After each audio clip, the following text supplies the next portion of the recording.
discuss a number of real estate and personnel-related matters. I'd like to start off this evening with an apology to the public.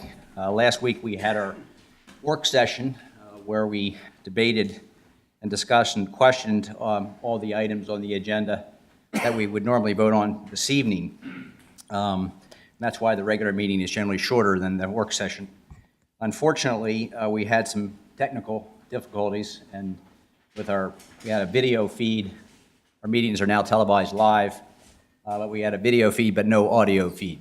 So public didn't hear what was going on. They could see what was going on, but couldn't hear what was going on. So I think in the interest of transparency and being open, it's important that our residents understand what it is that we're voting on and what is being discussed, and they have the benefit of hearing the discussion and the questions that are raised by the Board of Commissioners and staff. So I'd like to view this tonight as kind of a combination work session and regular meeting, and I would urge my colleagues to, if they want to raise and rant or raise questions about various issues on the agenda this evening, please feel free to do so.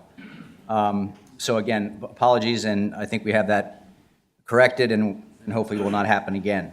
But I do have the opportunity. One of the benefits of not having an audio feed is that I get to reintroduce our acting township manager and secretary, Amy Cuthbertson. She's also been our finance director for almost 10 years now, and she came in and turned that department around, and I think that finance department is probably the envy of many municipal townships in this county. So, and that's because of Amy's leadership and her team. So we thank you, Amy, for stepping forward to fill this void in the interim till the new township manager is in place, and thank you for your service as our finance director and assistant township manager.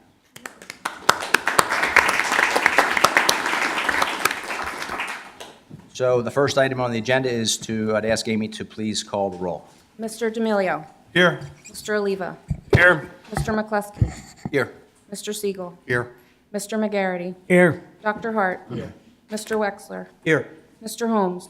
Here. Mr. Lewis. Here. Thank you, Amy. You'd all please rise and join our Chief of Police, John Viola, in the Pledge of Allegiance. Pledge allegiance to the flag of the United States of America and to the republic for which it stands, one nation, under God, indivisible, with liberty and justice for all. Thank you. Item number 2, proclamations. There's the third proclamation, the Race for Peace recognition for our Deputy Chief, Joe Hagan, will be deferred until our May meeting. Unfortunately, the presenter was ill and couldn't be here this evening. So we have two proclamations to present this evening. The first of which is to Kathleen Patricia Riley, who's a Fifth Ward resident. So I have the privilege of, as the Fifth Ward Commissioner, of presenting this proclamation to Kathleen, who is a centenarian who celebrated her 100th birthday on February 4th. We actually tried to give the proclamation on February 4th, but the weather was not cooperating. So we tried to do it in March, but unfortunately some of the family members couldn't attend. So I think the third time it finally worked. So I'm pleased to present this proclamation.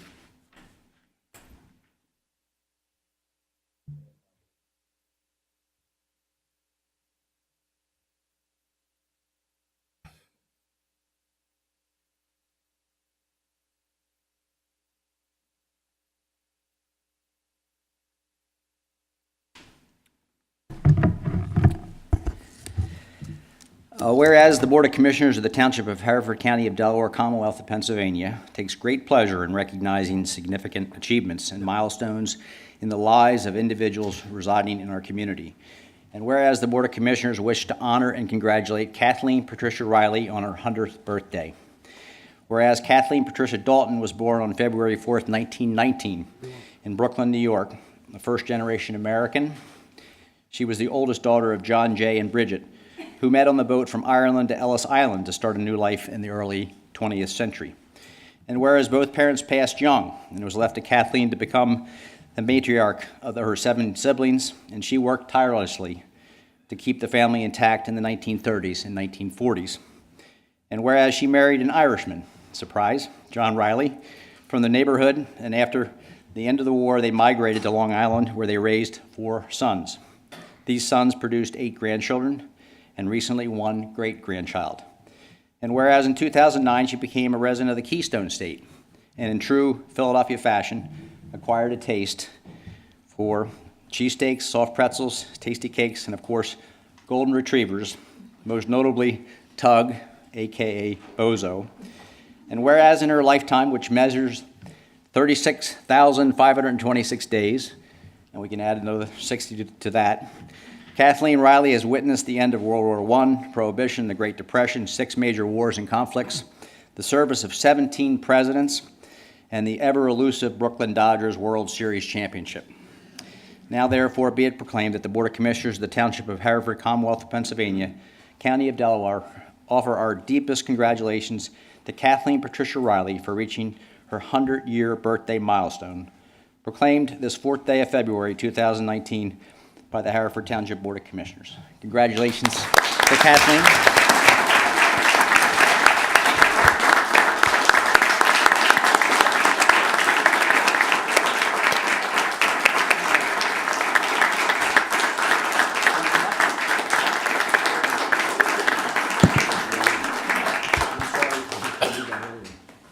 Does anyone from the event want to say anything?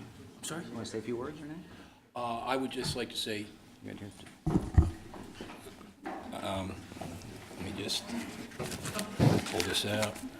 I would like to just thank the board as a whole for this public ceremony, and a special thanks to you for your assistance in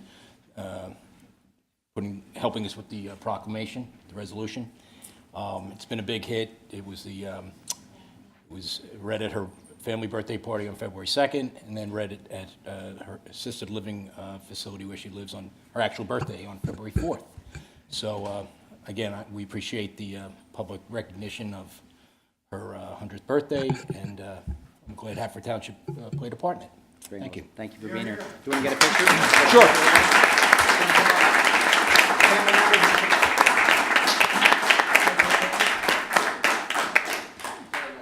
Andy, out. Review the whole time. Come on up. Hey, Meg. Hi. Let's get this. Here I am. Andy, Yeah, sure. Andy, I think everybody in the room should sing happy birthday to Mrs. Riley. Okay, you want to start us, Jim? Okay, yeah, I'll start it. Happy birthday to you. Happy birthday to you. Happy birthday, dear Kathleen. Happy birthday to you. God bless you. Thank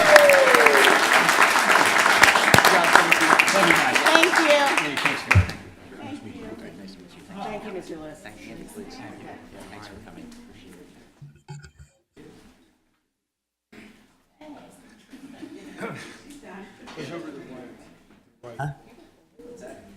Beautiful woman. I was going to say, did you say?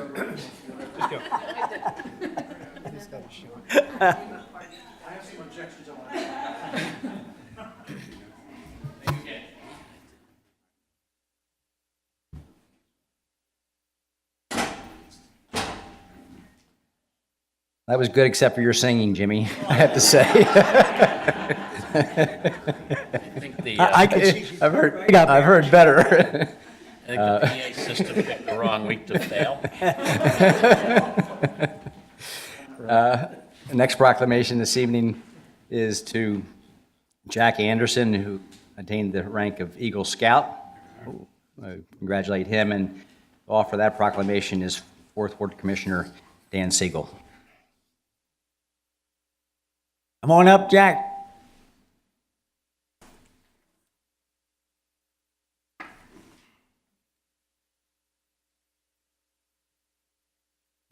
We go from our seniors to our youth. And people who know me know that one of the things that I enjoy most are doing proclamations for Eagle Scouts because they're our future, and they represent the best of our community. And Jack is a great example of that. I'll read the proclamation, and then we'll thank you and congratulate you. Whereas the Board of Commissioners of the Township of Haverford, County of Delaware, Commonwealth of Pennsylvania takes great pleasure in acknowledging notable achievements of young adults in the community, and whereas the Board of Commissioners wish to applaud Jack Anderson of the Boy Scouts of America, Troop 468, St. Pius X Church, Broomall, for attaining the rank of Eagle Scout by completing his Eagle Scout project. And whereas Jack resides with his parents, Mark and Christine Anderson, in Havertown, and whereas Jack, a natural leader, has held numerous positions in his troop, including troop scribe from September 2014 to September 2015, updating the website picture collection with pictures from various scout activities, troop bugler from September 2015 to September 2016, assistant patrol leader from September 2016 to September 2017, helping the troop organize weekly meeting activities, and senior patrol leader from 2017 to September 2018, leading troop activities and weekly meetings. And whereas to reach this milestone of Eagle Scout, Jack's Eagle Scout project was to provide temporary fencing for the parish community to create a safety zone around work products and hazardous areas to be used as a temporary security fence for the troop's annual Christmas tree sale. Now, therefore, be it proclaimed by the Board of Commissioners of the Township of Haverford, County of Delaware, Commonwealth of Pennsylvania, that the Board of Commissioners hereby congratulates Jack Anderson for your many contributions to your community with your long hours and dedicated work. Our blessings go with you as you face new opportunities and challenges. Proclaimed this 8th day of April 2019, Township of Haverford Board of Commissioners, Andy Lewis, President. Congratulations.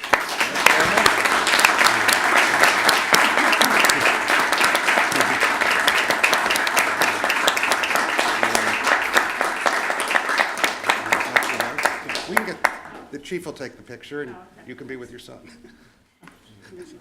This side, Mom.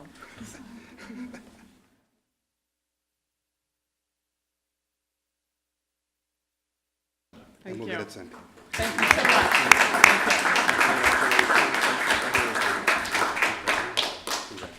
Thank you. Congratulations, Jack. Well done.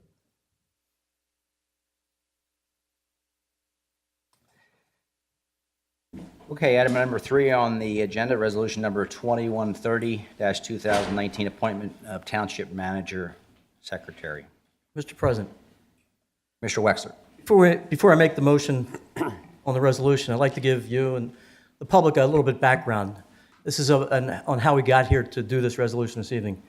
Last fall, we started a search process to replace our township manager who is retiring this year.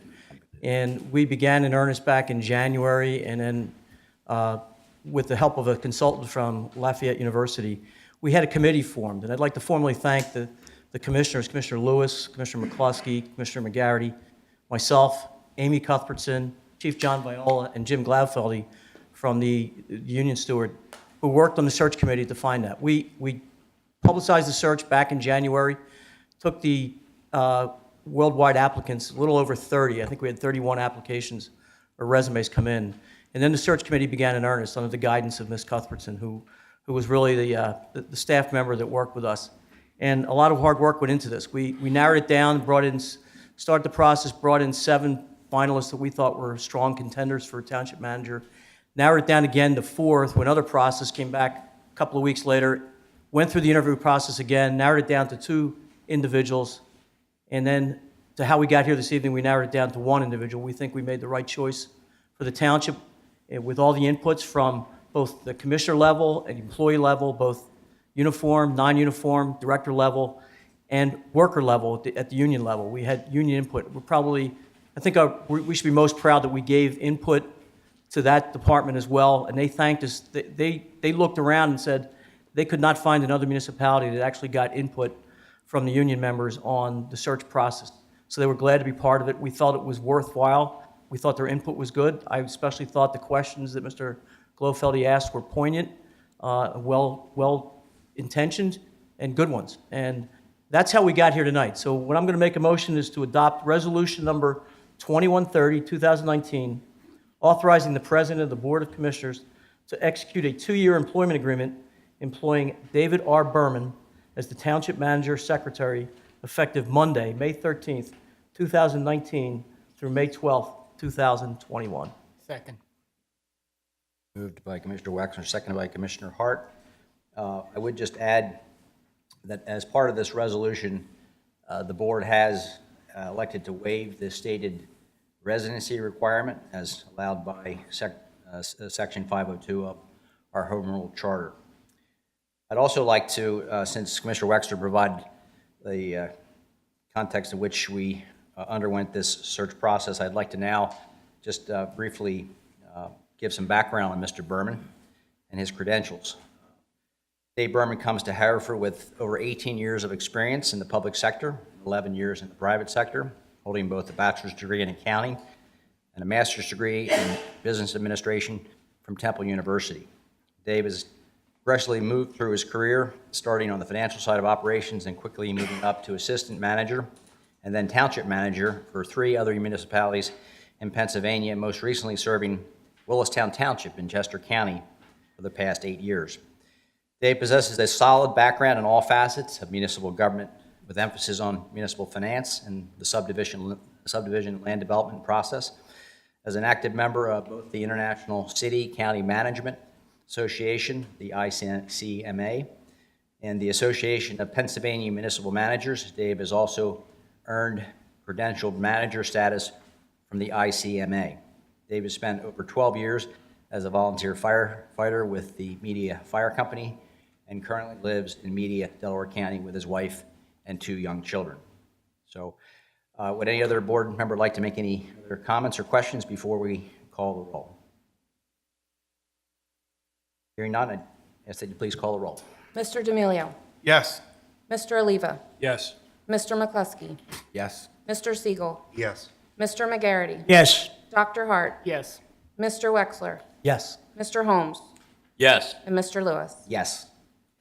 We're privileged to have Mr. Berman with us this evening, and we'd like to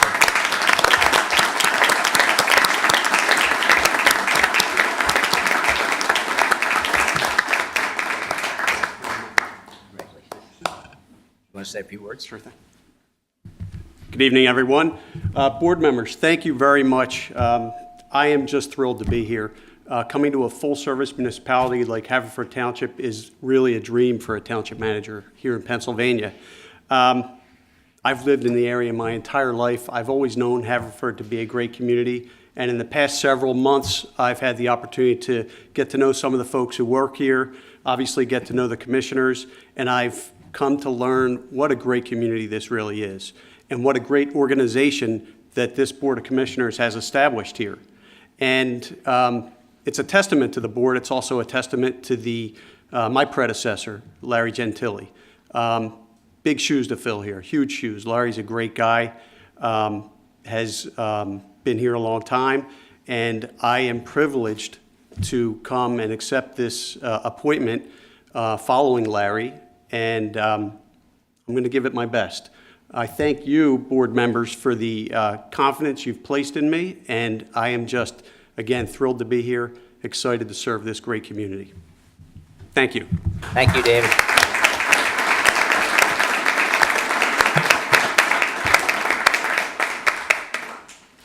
I'm going to go back to item number 2. I think Commissioner Hart had something under proclamations he wanted to present, so I'll defer to Dr. Hart. This is National Library Week, and as part of that, I wanted to congratulate the Haverford Township Free Library. They've just earned an award, the Bronze Star, and the PA Forward Star Libraries Program. The PA Forward Star Libraries Program recognizes 5 key literacies that libraries embrace in service to their communities: basic, information, civic and social, health, and financial. These literacies assist individuals in enhancing their overall quality of life. The program awards libraries who participate and integrate PA Forward's literacies in their programming activities. Those libraries are recognized for meeting benchmarks within the bronze, silver, and gold stars levels of the program. Haverford Township Free Library has been awarded the Bronze Star, and it's the second library in Delaware County to be awarded a PA Forward Star. Bronze Stars are awarded for libraries who embrace the principles of PA Forward and is actively engaged in promoting it in your library. We have our director, Sukrit Busami, and our reference manager, Amy Moskowitz, in the audience. I want to congratulate them and thank you for all you've been doing.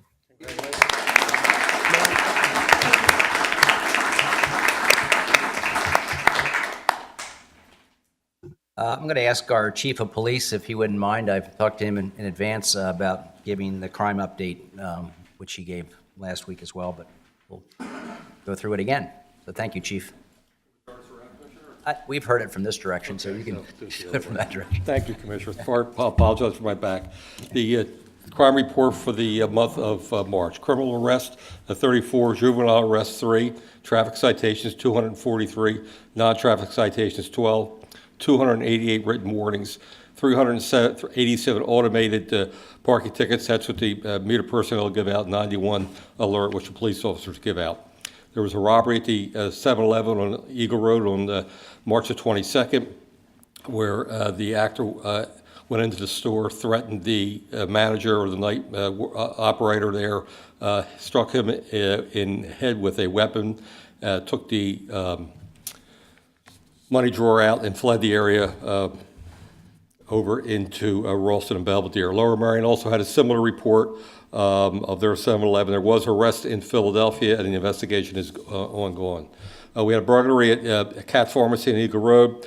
The video shows that they pulled in the alley behind the drugstore and very quickly entered the business, pried the door open, went right to the narcotics cabinet, and then emptied them out and fled northbound on Darby Road. This is an ongoing investigation with federal authorities, Philadelphia police, and surrounding counties. We had an attempt on Center Road, where the resident reported finding prong marks in their front door. There was no entry. An aggravated assault on 400 block Glendale Road. There was an altercation with a roommate. One was cut with a knife. There was 2 arrests made there at that location. And there was, in the 200 block of Mill Road, juvenile assaults and an adult student. We had 2 arrests at that location. We had 9 sex offenses in the township. I prefer not to go into detail with all those because they do involve some juveniles, and it's a new reporting system coming out of the school district, so we're receiving more anonymous tips. And so it's a good thing for us, because students now can report anonymously without having to come forward. It goes to a 911 tip line, which is not in this area at all, reported to the school district, then sent to us if they feel it's warranted for us to investigate. So there was a spike at this point because of the new system. We had 2 motor vehicle thefts, one on March 9th and one on March 27th. Unlocked vehicles where the keys were left in the car. Theft from vehicles 33, and I think, Commissioners, I notified you there was a news report, and I spoke to the newspaper again today, which I'm glad they did, because we're trying to get this information out that people please lock their vehicles. It's so important that these numbers are going up and up, and we have videos of these people walking around in the middle of the night just trying doors, and as they find a door open, they just can grab what they can. And people leave a lot of valuables in the car. We had a weapon stolen last month also, so it's a serious problem we're trying to overcome here. There are arrests made, believe me, it's not just us, it goes up and down the main line, and some of us across the whole East Coast. So we all have been working with the federal authorities to try and bring some closure to it, but it's really very difficult. We had 11 canine usages with 2 arrests from the result of those canine usages. Any questions? Thank you, chief. Thank you, Commissioner. Appreciate it. I will ask if there are any commissioner committee updates. Then we'll get back to the agenda. Hearing none. Okay, thank you. Next up is our township auditor update, and Ross Anderson. Oh, Mr. President? Holmes. Yeah, no, Mr. Anderson has reached out to me. He is unavoidably absent tonight from an acute work commitment, so asked me to indicate that he has reviewed this month's warrants, and any questions he had, he raised to Ms. Cuthbertson, our acting township manager, as well as finance director, and those questions were answered to his satisfaction. He reported that back to me. Thank you, Commissioner Holmes. Item number 5 is a citizens forum.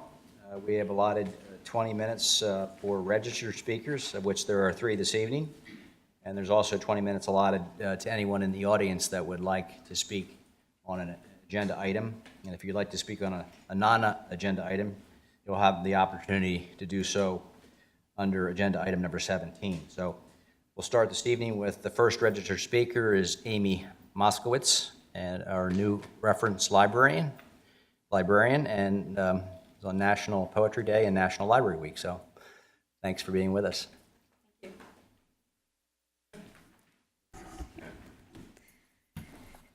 Thank you. Our Director Sucrit is handing out some materials to the commissioners. I'm so sorry. I'm going to turn the podium around for you so you can face the commissioner. Thank you.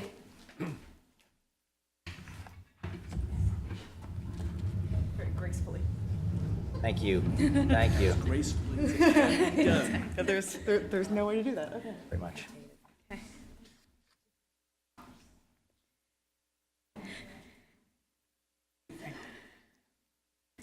Good evening. Thank you for having me. My name is Amy Moskowitz, and I am the reference manager at the Haverford Township Free Library. This week is National Library Week, a national observance sponsored by the American Library Association and libraries across the country each April since 1958. This year's theme is Libraries Equal Strong Communities, which shows how today's libraries are at the heart of our cities and schools, providing resources, programs, and expertise. I'm here to share with you some information about our library and what we offer this community. April is also National Poetry Month.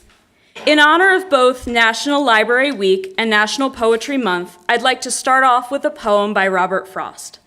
This is The Road Not Taken. 2 roads diverged in a yellow wood, and sorry I could not travel both, and be one traveler long I stood, and looked down one as far as I could, to where it bent in the undergrowth. Then took the other just as fair, and having perhaps the better claim, because it was grassy and wanted wear. Though as for that the passing there had worn them really about the same. And both that morning equally lay, it leaves no step had trodden black. Oh, I kept the first for another day. Yet knowing how way leads to way, I doubted if I should ever come back. I shall be telling this with a sigh, somewhere ages and ages hence. 2 roads diverged in a wood, and I took the one less traveled by, and that has made all the difference. There are more public libraries now than Starbucks cafes in the United States. A total of 16,558 to be exact, including branches. In 2016, there were 1.4 billion in-person visits to public libraries across the United States, equivalent to about 4 million visits per day. That's roughly 2,664 visits per minute. There were 113 million attendees at public library programs in 2016, more than all Major League Baseball, National Football League, and National Basketball Association games combined. That's also 16.5 million more attendees than there were in 2013. Right here in Haverford Township, the numbers are no less astounding. People need and rely on their public libraries for information, technology services, a friendly smile, entertaining programs, a place to gather, and a place to enrich their lives and the lives of their families. For example, just last month in our children's department, we checked out nearly 4,000 picture books. Our library holds more than 100,000 cataloged items. We also have free Wi-Fi. Last year, in 2018, nearly 500,000 sessions of wireless internet connections were made at our library. But human connections are made all of the time there as well. In 2018, our library held 966 programs with over 23,000 attendees. But as you know, we're more than books and programs. You can check out DVDs, audiobooks, e-readers, book club in a bag kits, Rokus, museum passes, laptops, and hotspots. And we have tax forms. For our homebound patrons, we also have a delivery service. With your library card, you have access to more than 75 databases, genealogy software, online language and test prep, ebooks, audiobooks, digital magazines, including Consumer Reports, streaming music and video content, and more. This week, National Library Week, I am grateful for this opportunity to share with you and the community all of the ways that our library enriches our community. Please allow me to share with you some of our upcoming events. This Wednesday on April 10th at 4 p.m., we have magician Randy Shine at the library to come share his magic tricks with our students and our families. That evening, we're partnering with Haverford Township Historical Society to have a speaker come to do Marking a Trail of Women's History through Delaware County at 7 p.m. Friday, April 12th at 7:30, we have Jazz Cafe featuring Dexterity Jazz Ensemble, and light snacks will be provided. Sunday, April 14th at 2 p.m., we have A Witness to History, a Holocaust survivor presentation, with a speaker, a Holocaust survivor, provided by the Holocaust Awareness Museum and Education Center. On Monday, April 15th at noon, we have a Monday movie matinee, the Oscar award-winning movie Green Book. And on Wednesday, April 17th, in honor of National Poetry Month, we're going to have a pop-up poetry at Kathy's Half Price Books, and again, another pop-up poetry event on Tuesday, April 30th at McGillicuddy's at 7 p.m. with poetry readings and activities. Thank you all so much for supporting our public library. Please continue to do so by getting a library card, becoming a friend of the library, attending a program, or just stopping by to see what's new. Libraries equal strong communities. In closing, I have one more poem for you. Everyone is welcome to walk through the door. It really doesn't matter if you're rich or poor. There are books in boxes and books on shelves. They're free for you to borrow, so help yourselves. Come and meet your heroes, old and new, from William the Conqueror to Winnie the Pooh. You can look into the mirror or read the Times, or bring along a toddler to chant some rhymes. The librarian's a friend who loves to lend, so see if there's a book that she can recommend. Read that book, and if you're bitten, you can borrow all the others that the author has written. Are you into battles or biography? Are you keen on gerbils or geography? Gardening or ghosts, sharks or science fiction? There's something here for everyone, whatever your addiction. There are students revising, deep in concentration, and school kids doing projects, finding inspiration. Over in the corner, there's a table with seating, so come along and join in the book club meeting. Yes, come to the library, browse and borrow, and help make sure it'll still be here tomorrow. That's by author Julia Donaldson from the Gruffalo. Thank you. Thank you, Amy.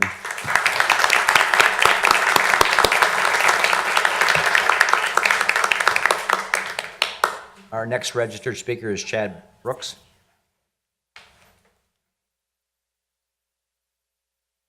Good evening. I'm here to speak as your representative to the Friends of the Grange. I'm Tim Westman, also representative to the Grange. So we're going to just do a quick outline of what's been going on. And this is the 45th year that the township has owned the Grange estate. It's in 1974 that the Board of Commissioners, working with a group of dedicated citizens, took the bold step of saving the property from development and giving our community open space and a link to history. Now, imagine the plans for that property were a 9-story office building. Think of the impact on Chatham Park and Chatham Village if we hadn't saved that property. And think of if you've been down there and you've enjoyed the property, think of what a treasure that you have. The Grange will celebrate Arbor Day on April 28th from 1 p.m. to 3 p.m. And we'll be honoring a centenarian that day, Rita DeSimone, who was one of the originals, volunteers at the Grange and one of the original movers and shakers that got it done. We would like to invite everyone who's been part of the Grange to come and celebrate. The commissioners will all be receiving formal invitations. We hope that you'll come. But we also would like past commissioners to come and past members to come to that celebration. That day we're going to make a special congratulations to Larry Gentili and Richard Doherty on their retirement, and thanked them for their support over the years. It's been very important. It's an old house. As you know, an old house is a money pit, always needs something, and those gentlemen have been fantastic in keeping us going. There'll be music provided by Seventh Heaven, and I just want to give a quick aside. Seventh Heaven is the choral group of the 7th and 8th graders, and sometimes we're discouraged about young people when we hear bad reports and everything. If you are, go to a music program at either the middle school or the high school. Haverford has a fantastic music program. It will lift your spirits and give you confidence in the future, and the 7th Heaven is the best of the 7th and 8th graders. So they put on a great program. The Grange's annual meeting is May 2nd at 7 p.m., and we have a guest speaker. I believe Larry Gentili bought all the commissioners this book. It's the Halsey, the incredible life and times of Haverford Township's first chief of police. And I apologize for the map being in the way, but when I asked Gloria for an easel, she said you are not allowed to move the easel. So thank you, Commissioner Lewis, for moving it. But the map... I wish I'd done it before the proclamation, because I couldn't. The map is of Haverford Township, 1909. The Grange was purchased by Benjamin Hoffman around 1911. So that is the property as he purchased it. That property will become Chatham Village and Chatham Park. So you can see, you can get a kind of a glimpse of history there. Those of you who have read the book know this is a fascinating study of what Haverford Township was like in 1916. Why did they develop a police department? What was going on? And we heard the chief's crime report, but you should read the crime report, what was happening in 1916, and why Haverford had to decide to have a police department. So fascinating history. I say that this is a book about action, adventure, tragedy. There's a real human tragedy here, and redemption. So I highly, highly recommend it to all the citizens. If you don't have it, get it. It is a great read. But Matt is a great raconteur himself, and he's going to be speaking at the meeting and telling us some background of the book. He spoke at the Historical Society last year, and he was very, very good. Moving forward, the Grange hosts Pandora's Garden, a nature-based play class for toddlers 18 months to 4 years. There's 2 10-week semesters, Wednesday, April 17th to June 19th, and Friday, April 19th to June 21st. And that is in your spring edition of the township thing, so the facts are in there. The Grange also hosts a summer science camp, and I brought some. I'll give them out to the commissioners. In fact, Tim, if you want to bring them up. The science camp, July 29th through August 1st. There's a morning session for 4 to 6-year-olds and an afternoon session for 7 to 11 years old. The Grange now has a book club. Janine Ratstatter hosts it. She's the one who just ran the attic treasure sale. Best money-making that we've ever had at the Grange event. And it was, they made about $1,500 this weekend from the attic treasure sales, and Janine organized that. But she also organizes the book club. Right now they're reading the bestseller, Where the Crawdads Sing by Delia Owens. And they will meet April 16th at the Grange. The tours have begun. They began this weekend. The house looks great. We did painting. We did fix-up. There's been a lot of behind-the-scenes things, plumbing, electrical work, gas line installed. But the house itself looks fantastic. If you've only seen it at Christmas time, please come and see it more in its reputation as a home. It really does look nice.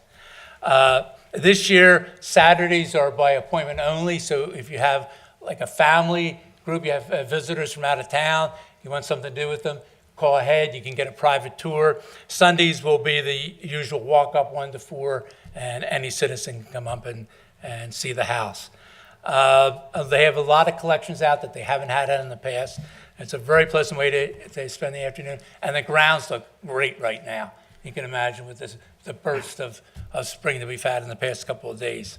May 16th, the Grange will host Quizzo. Quizzo is like Jeopardy, but with teams, so you don't have to be embarrassed. You don't know something somebody in your team probably does. It's $10. It's bring your own snacks and drinks. And I understand it can get very competitive, so people really enjoy it. We had one once before, and it went over very well. August 1st is the magic show where they serve ice cream and water ice to the kids. It's really fun. We've been in a room with young people who experience a magician. It's really a treat. And one of my young neighbors was so entranced last year with it, she actually went out and studied magic, and she wants to do a magic trick at the show. So we can capture young people that way. So the grounds, Betsy Hoffman was the last owner of the Grange, and she loved gardening. And a team of volunteers have been working hard to restore the luster of the gardens. This year there'll be a kitchen garden. The gardens have never been in better shape. If you love gardening, you can be a part of it. There's a garden club.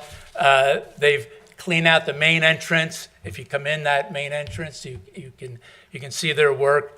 They have put a Welsh sign up. As you know, the original owner was a Welsh grant to Welsh Quakers. The native plant garden on the path to the amphitheater, and a water wheel garden. We have a new water wheel. We repaired one that had finally failed. And there'll be a kitchen garden by the kitchen. They've cleaned up the rose bed. They put pansies out, and they will be doing a pollinating bed because we also have beehives on the Grange. So please join them in, if you like gardening, join them in that restoration project. The Grange is actually anxious to use a stage that we call the amphitheater. It was built by volunteers a couple years ago, but unfortunately it's not handicapped accessible. And to correctly use that, we need to make that correction. The township has offered to help. There's some CDBG money that they're repairing a roof, and maybe use some of that to build a handicap entrance. But to defray the costs and make some other improvements, they're going to sell bricks. If you've been down to Murray Place and you've seen the brick walkway there, it'll be very similar to that. It's a great way to remember a loved one or your family, or to make a statement. The bricks will be very affordable. They'll be making a formal announcement. April 28th, you're getting a kind of preview tonight. The formal announcement will be April 28th. But it's a permanent way to honor, remember a family or loved one, and you'll be able to go there every year and see that and honor it. So it's going to be a great season. Please come, please enjoy it. It's your property, it's your home, your second home. Thank you. Any questions? Thank you, Chad. Did you want to say anything? And our final registered speaker, Nicole McLean.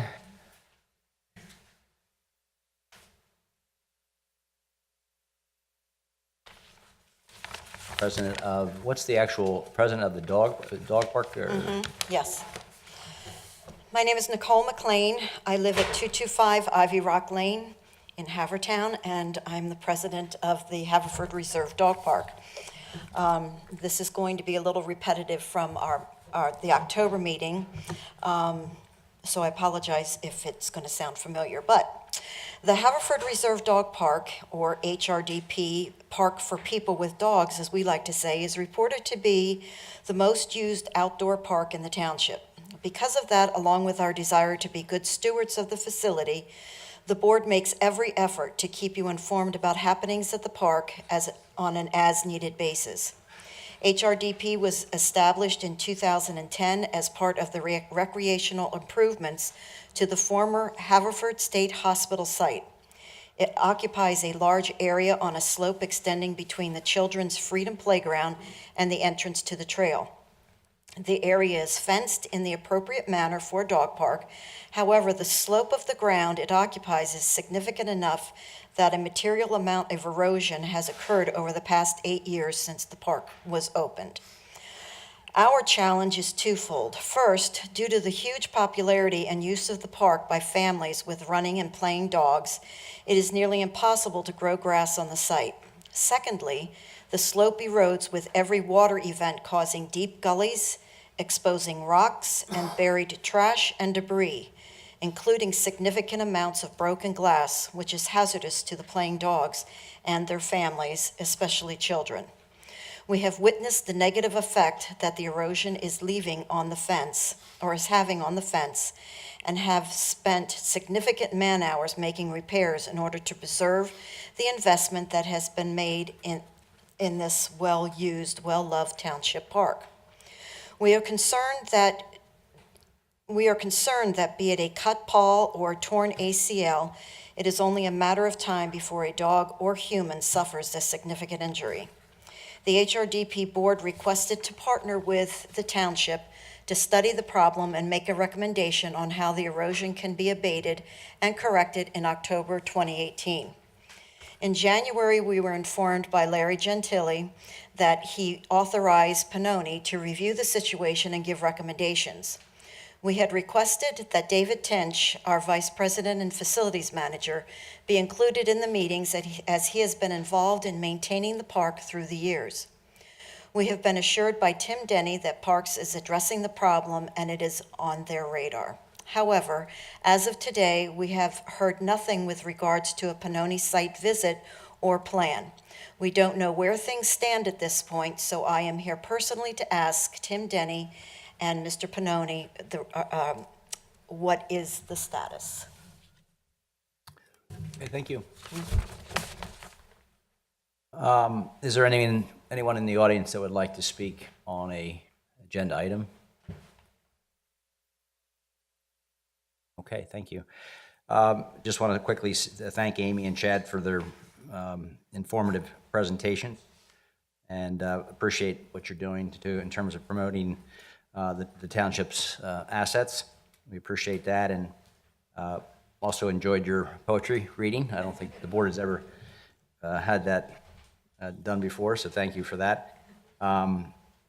And I suggest that if you would, maybe for both the library and the Grange, if you could put together PDFs that you could get to all the commissioners, because we each have our own email list, and we can get out information that way. If you could get it to us, we'll make sure people on our email list receive the information about.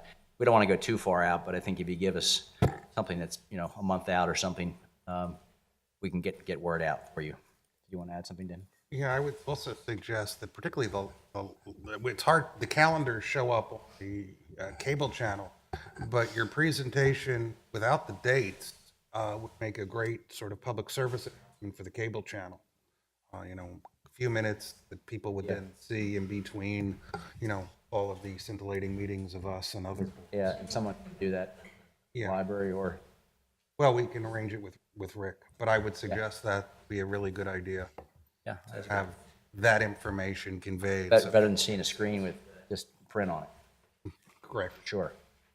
Good suggestion. So if you follow up with me, I'll connect you. Thank you. And Nicole, we appreciate your comments, and I'd have to get together with Tim and Pannoni to find out where that stands, but we'll certainly try to address the issues of erosion and other issues. And I assume, have you been to the Parks Board?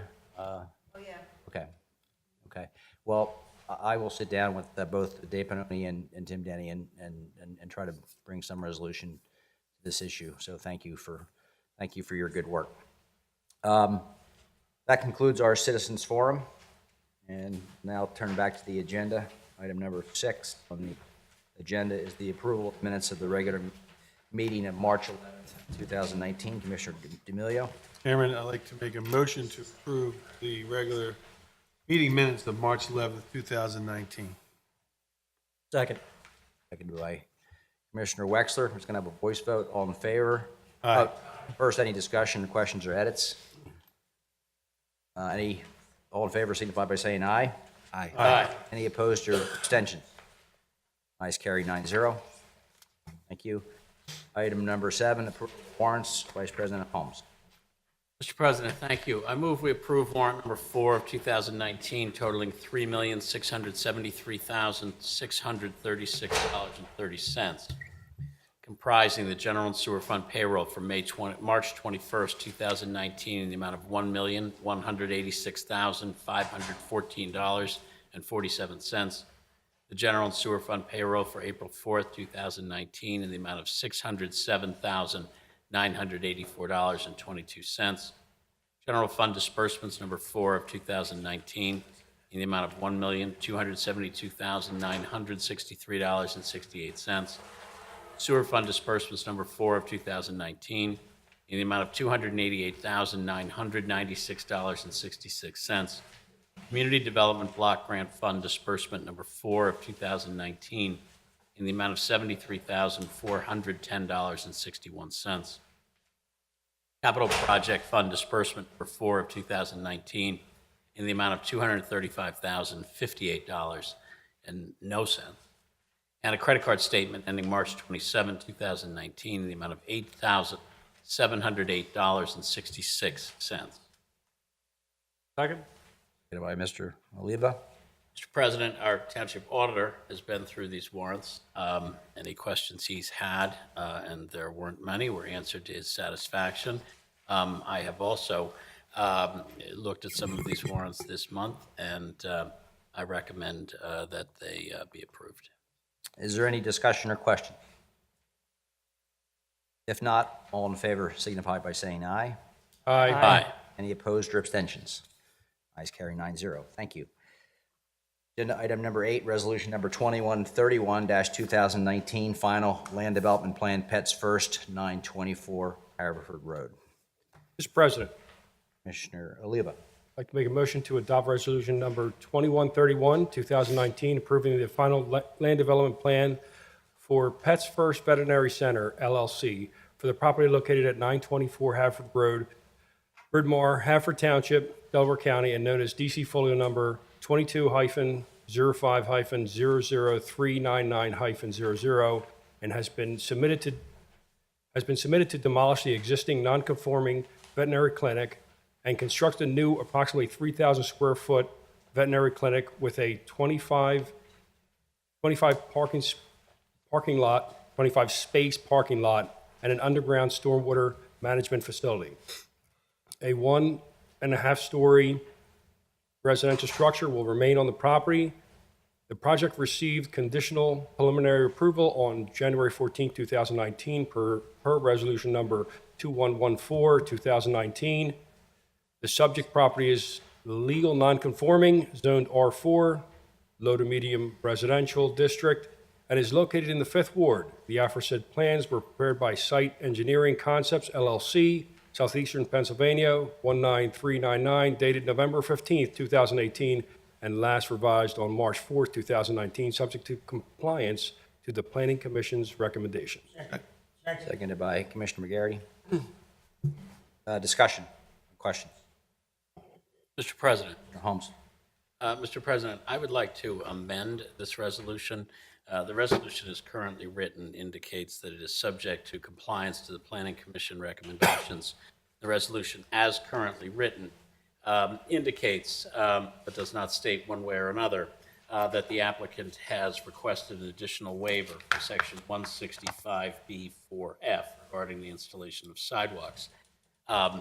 If I could make 2 amendments. One, the reference to 165B4F should actually be 160-5B4C, which is the provision in the code that relates to the township board having the discretion to require sidewalks or not require sidewalks. And I would ask that at the end of the resolution, after the words "is approved subject to compliance with the recommendation of the Planning Commission," that we add the following language.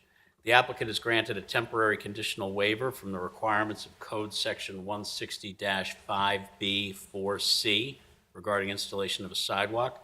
However, if and when a contiguous property owner installs a sidewalk along Haverford Road, the applicant or any successor in interest, upon notice given by the township, will construct a connecting sidewalk along the full frontage of applicant's property in accordance with code requirements.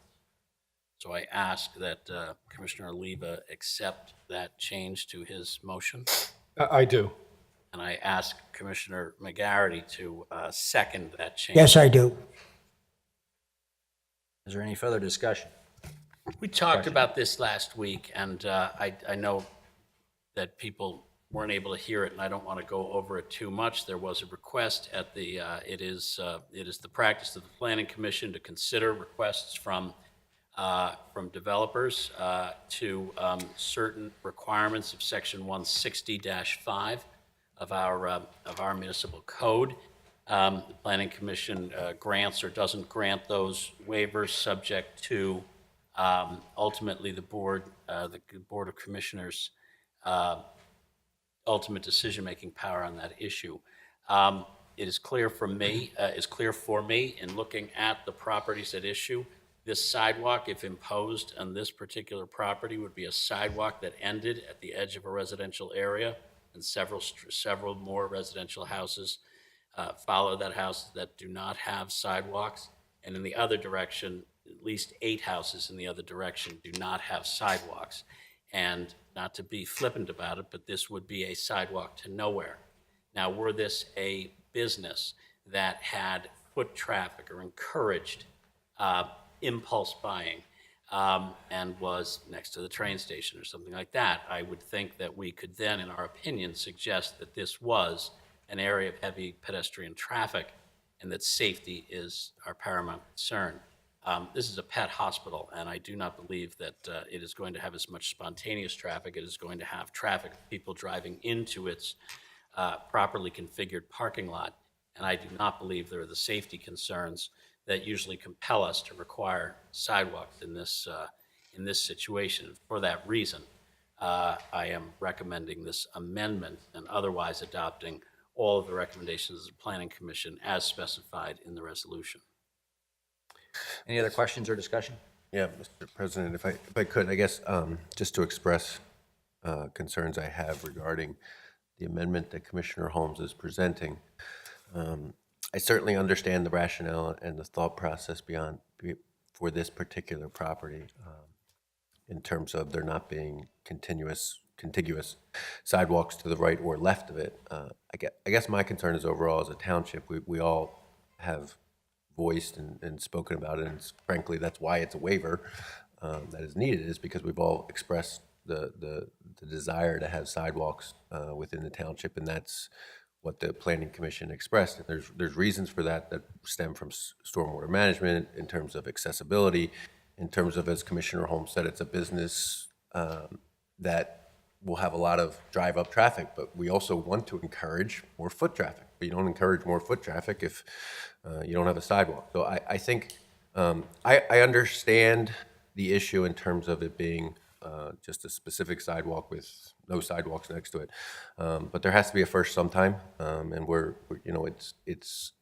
similar to other initiatives and desires that we as a township are trying to push forward on a township that is already built up, and at some point there's going to be a first for any concept that we're trying to push on a business district, on a residential area.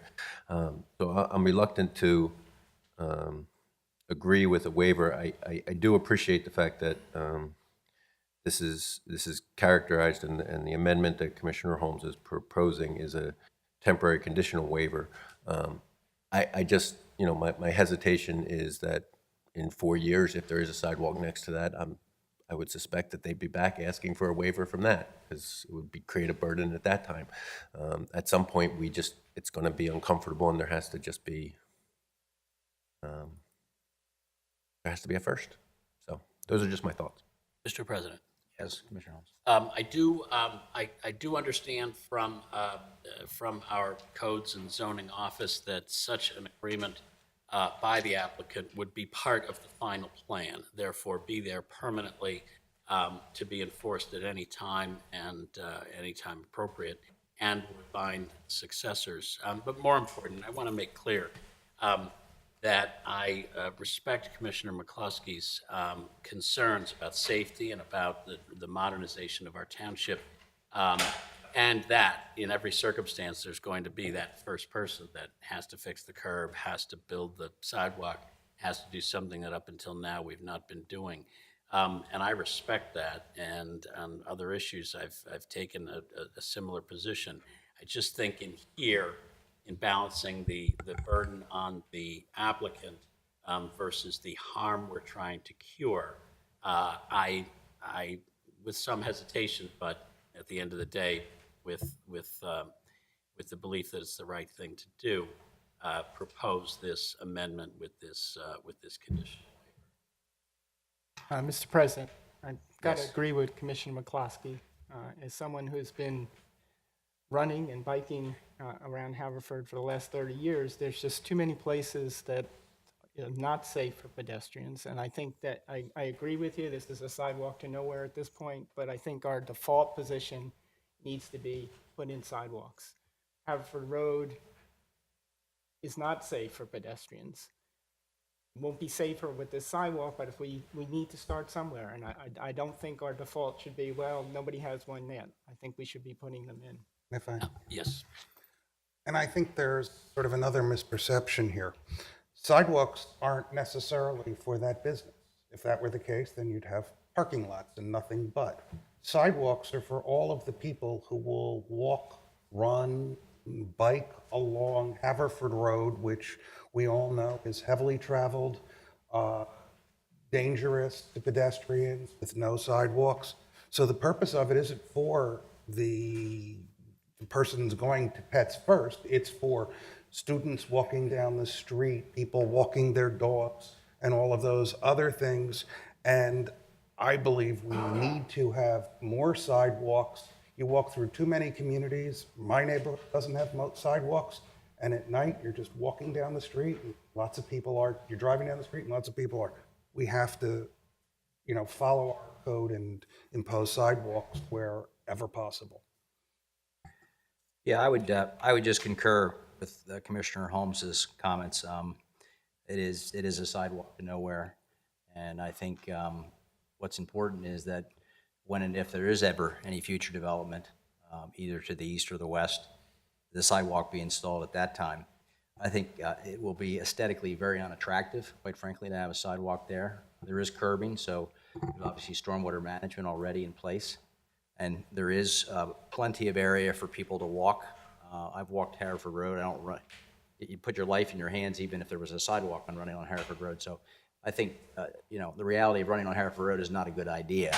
To me, there's adequate area in the grass for people to walk along Haverford Road in front of the property and not necessitate a sidewalk to nowhere.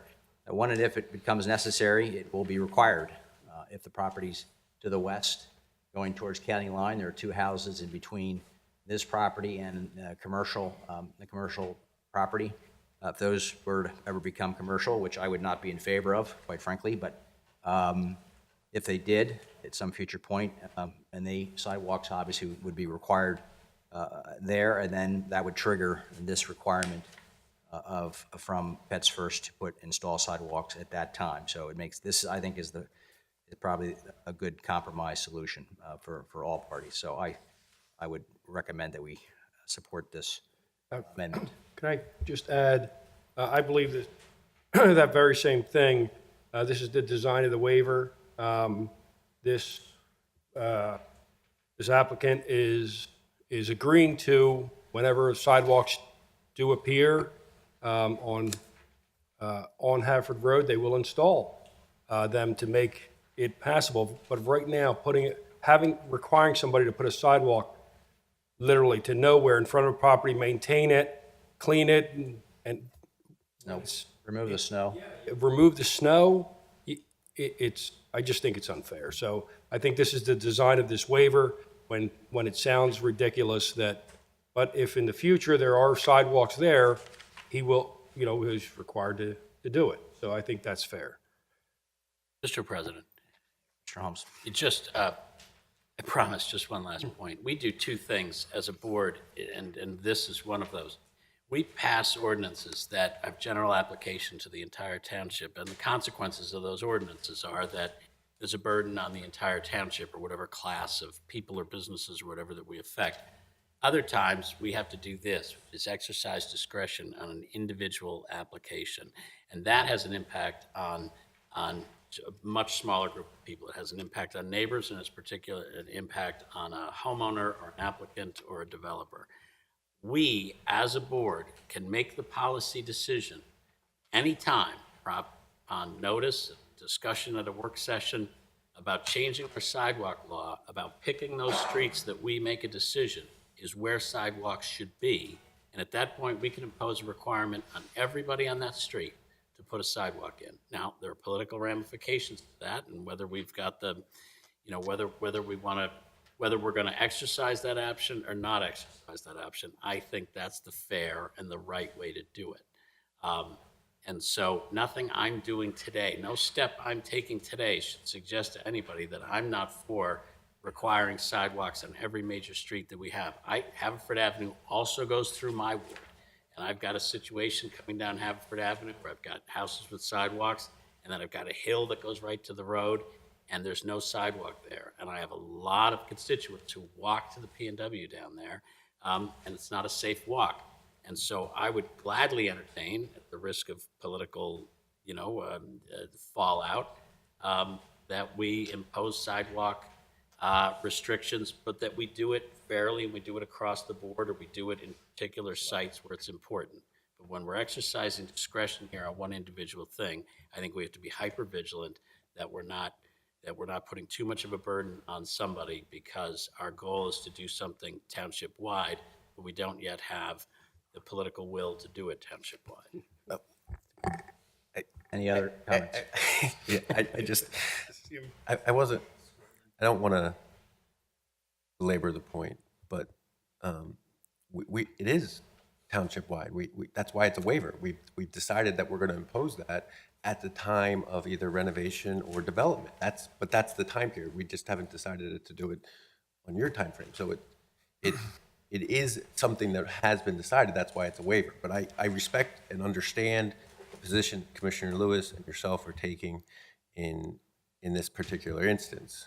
But let's be clear about what it is. We are granting a waiver, and that it is a waiver to our code. And it's a waiver to the decision that the Planning Commission had. And the rationale is fine and understandable, but it is a waiver. Mr. Chairman, Commissioner Emilio?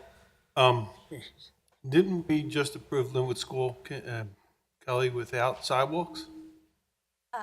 That's on Lawrence Road. Technically, yes. However, in lieu of sidewalks, what we had done was have them widen what is currently a dirt bike path to an actual pedestrian walkway with a pedestrian easement across it, so that we didn't have people walking so close to Lawrence Road and have a sidewalk constructed there, because we didn't feel like that was safe. So we used an existing path, and that's going to be essentially a sidewalk, just not at the road where it normally would be. Again, which makes sense.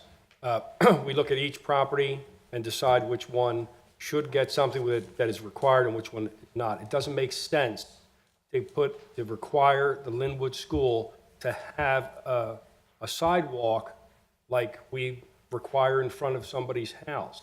We could have. This was, we could have, but we decided not to because it would be safer for individuals to walk along. That's all. Any other discussion? I just want to clarify so the public understands what's happening at Linwood.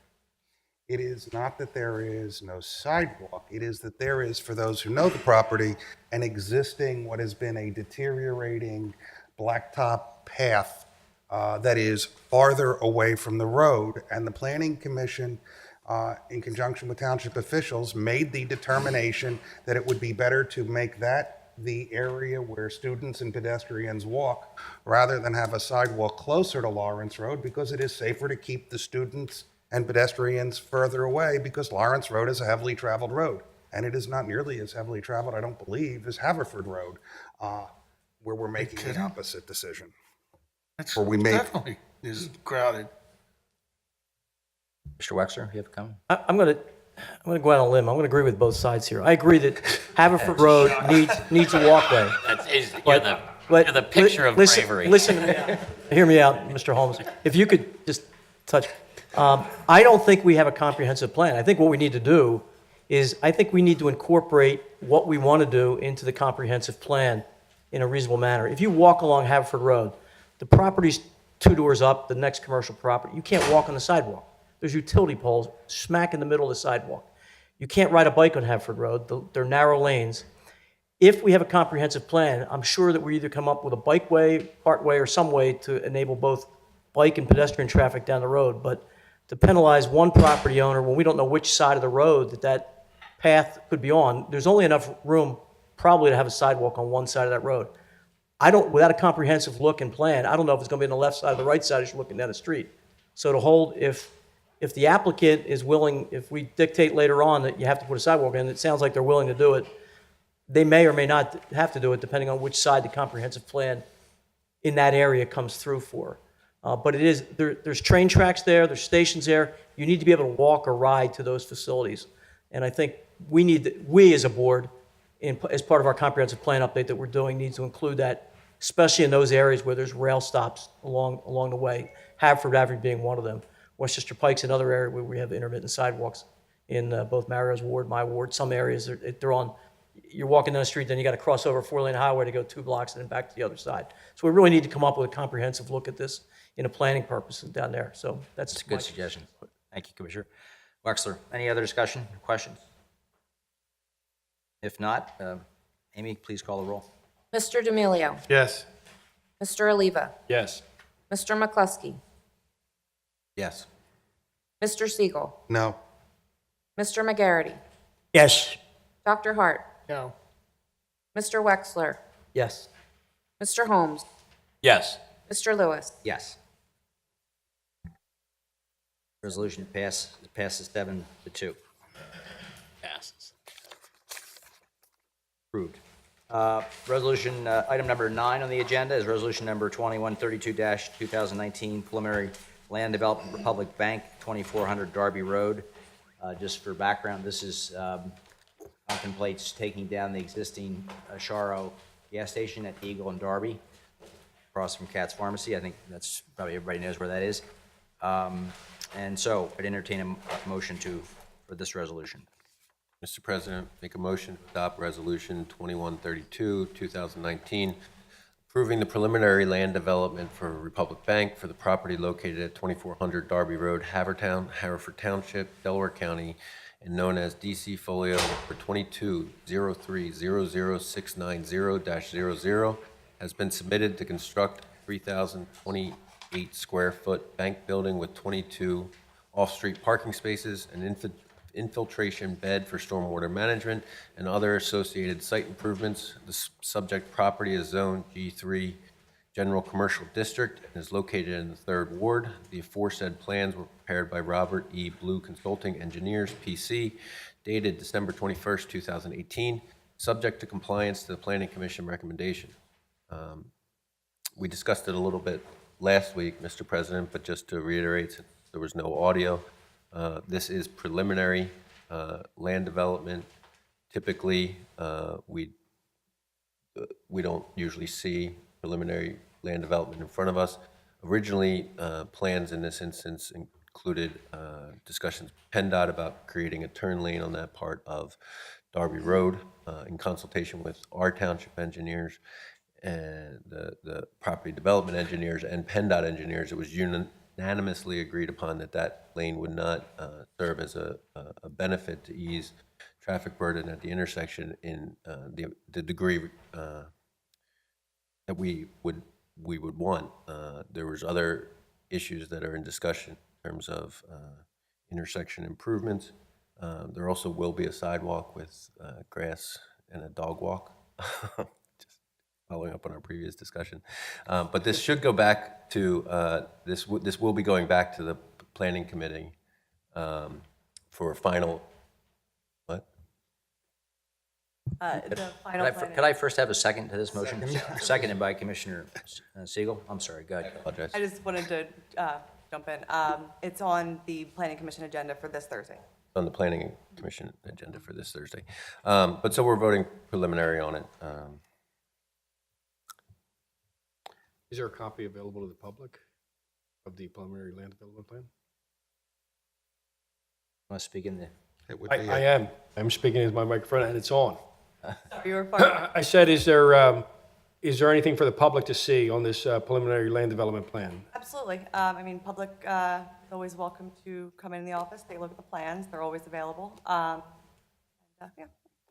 Okay. you do that. Or come to the meeting and look at And the plan hearing as will be well. this Thursday. Right. We didn't have any audio last time, so I just wanted to make it clear. You can come in anytime and look at any land. Any discussion or questions on this resolution? Hearing none, please call the roll. Mr. D'Amelio. Yes. Mr. Oliva. Yes. Mr. McCluskey. Yes. Mr. Siegel. Yes. Mr. McGarity. Yes. Dr. Hart. Yes. Mr. Wexler. Yes. Mr. Holmes. Yes. Mr. Lewis. Yes. Passes 9-0. Approved 9-0. Item number 10 on the agenda, ordinance number P6, 2019, traffic, second reading. Ordinance P6, 2019, motion to adopt the second reading of ordinance P6, 2019, authorizing traffic restrictions on the following highways. Sticker parking only. A, amending sticker parking only, which currently restricts parking on the west side of Beverly Road between Mill Road and Goff Roads on school days 8 a.m. to 4 p.m.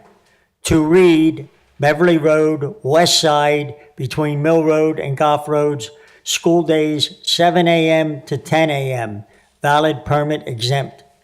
E, Park Road, south side between Darby Road and Lansdowne Road, residential parking only. I'm sorry, it's East Park Road. B is East Park Road. And he read it almost like it was it's East Park Road. Okay, do we have a second? Second. Second by Commissioner Wexler. Is there any discussion or questions? Just a question of why the residential parking only on East Park Road? Why? Well, I can talk about that. We have issues with the, there is a, I don't want to say boarding house, there is an apartment building which is across the street, and we have apartments on one side, we have houses on one side and an apartment building on the other. The apartment building has quite a few parking spots available to them, and they're parking where the residents are parking. They're taking up all the spots, and now the residents can't park. So we decided to do residential parking over there. Any other discussion or questions? Yeah, but the residents who live on the one side don't have any parking available to them. The apartment building has full parking that they can use, but they're using the other side of the street. Are there driveways? There's no driveways on the one side of the street. They have no place to park. On the other side, they have a full parking lot, but those who in the apartment building are using the street, and then there's no place for these people to park. So we're going to do permit parking only there. Permit by house, not by resident. Permit by, yes. Any other question? Please call the roll. Mr. D'Amelio. Yes. Mr. Oliva. Yes. Mr. McCluskey. Yes. Mr. Siegel. Yes. Mr. McGarity. Yes. Dr. Hart. Yes. Mr. Wexler. Yes. Mr. Holmes is not here right now. Mr. Lewis. Yes. Item number 11, ordinance number P8, 2019, curbs, first reading. I would ask Commissioner Siegel, who chairs our ordinance committee, who presented the substantive changes to this ordinance, and I'd ask him to rewind and do it again. Hope we don't have to rewind everything. Quick, though. Be quick before, well, he's still going. Come on, hurry it up. Motion to adopt the first reading of ordinance P8, 2019, amending and supplementing ordinance number 1960, known as the General Laws of the Township of Haverford, adopted June 30, 1986. Chapter 58, Building Construction, Section 58.2, additions, deletions, and modifications by modifying the provisions for curb replacement. Oh. I wasn't fast enough. That was, anybody, do I have a second? Second. Seconded by Commissioner Wexler. All in favor? Okay, any, do you want to, Dan, do you mind? Sure. Through this, and maybe Joey, our code Sure. officer, can supplement anything. Let me, what this does is, as residents may know, about 5 years ago, we modified the ordinance relating to the heights of curbs when, for property. This amendment makes the following changes on the first page in 58.2B. It just verifies or confirms the updating of that we are using the 2018 Property Maintenance Code, which we had adopted previously. In B3, regarding sidewalk replacements, we are modifying the requirements that when you sell a property, Currently, if there is a 1-inch height differential between two blocks of sidewalk, it has to be, there has to be replaced. We're modifying that or proposed modification to 3/4 of 1 inch. Most communities determine that it is a structural defect if it is anywhere from 1/2 inch to 1 inch. So this brings it to the middle ground of what most communities do. In subsection C is the area where we had the most discussion last week, where we are suggesting, the property committee is suggesting, subject to the board, obviously, to change the reveal from 4 inches to 3 inches, bringing it back to where it was. And based on the discussion last week, where curb replacement, where over 60% of continuous street frontage needs to be replaced, which would be on, let's say, one side of a property, or the other, that would have to be replaced. And in addition, we added a section. And if I could, when you say one side of a, you mean one side of a driveway? Yes. A break? And finally, what we did to provide more definitive guidance for codes, employees, and for residents, was to include a section defining what is a a substantial defect, which includes those criteria that would determine when a sidewalk or a curb must be replaced. In the past, we had not really defined substantial defect, or not nearly as specifically as this, so that the codes officers know and can point to if a resident asks, this is why we are making these requirements. And then Joe can comment if you want, or if there are questions. We did discuss it last week. Unfortunately, there was no sound. Excuse me. So the number is staying at 60? As it is here, that's subject to the board, obviously.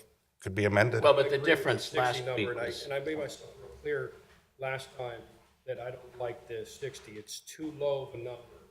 60% of the curb, to have to replace the whole curb, I believe, is too low. If it was 70 or 75, I would venture to say then yes, but if it's 60%, I would definitely vote no. Do I hear a motion? Yeah, I would, well, Motion to amend. entertain a motion to amend Well, to 75, It's unfair to make some, at 60%, I think it's just unfair. 75, or, Commissioner, we added in 60% of continuous curb, so it's not taking an average of the When you frontage. say continuous curb, somebody could have, they don't have parking in front of their house, and they have 60, there is no, it's all continuous. So if it's 60% broken, it's out. I think that number needs to be higher. I think it needs to be 70 or 75. Mr. President? yes. Yeah, I'm not going to interrupt any effort to amend this ordinance. I just want to make and the public doesn't know it because of the screwed up audio last week. It was originally 60% of the entire curb. There has been in the week after discussion last week, a change that reflected, you don't have to fix the north side of your driveway if that's fine, but the south side of the driveway is broken up. You just have to do that. No, I appreciate that, but just so that the audience understood that there was some movement already. I'd like to amend it to be 70%, if that's okay with everyone. I will accept that. And Commissioner Wexler, would you accept that? Accept that? Yes.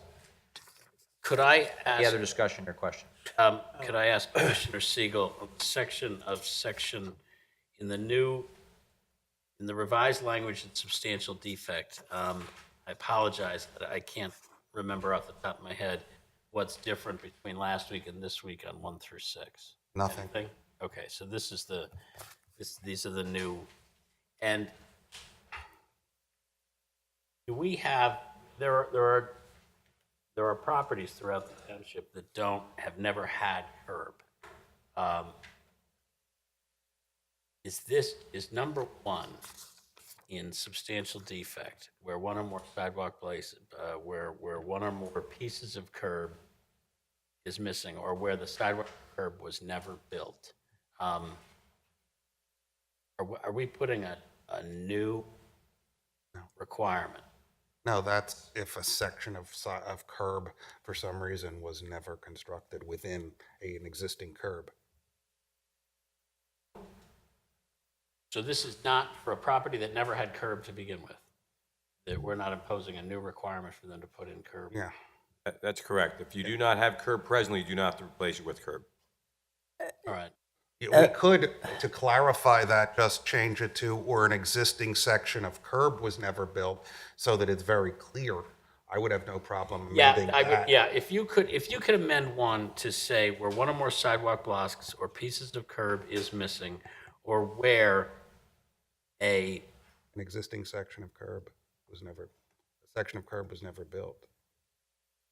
yeah, yeah, I'm trying to think of the exact word, where, because the point is, where there's a missing, right, where there's a gap in a sidewalk or curb, is that what you mean? Yeah, where a section of existing curb was never built.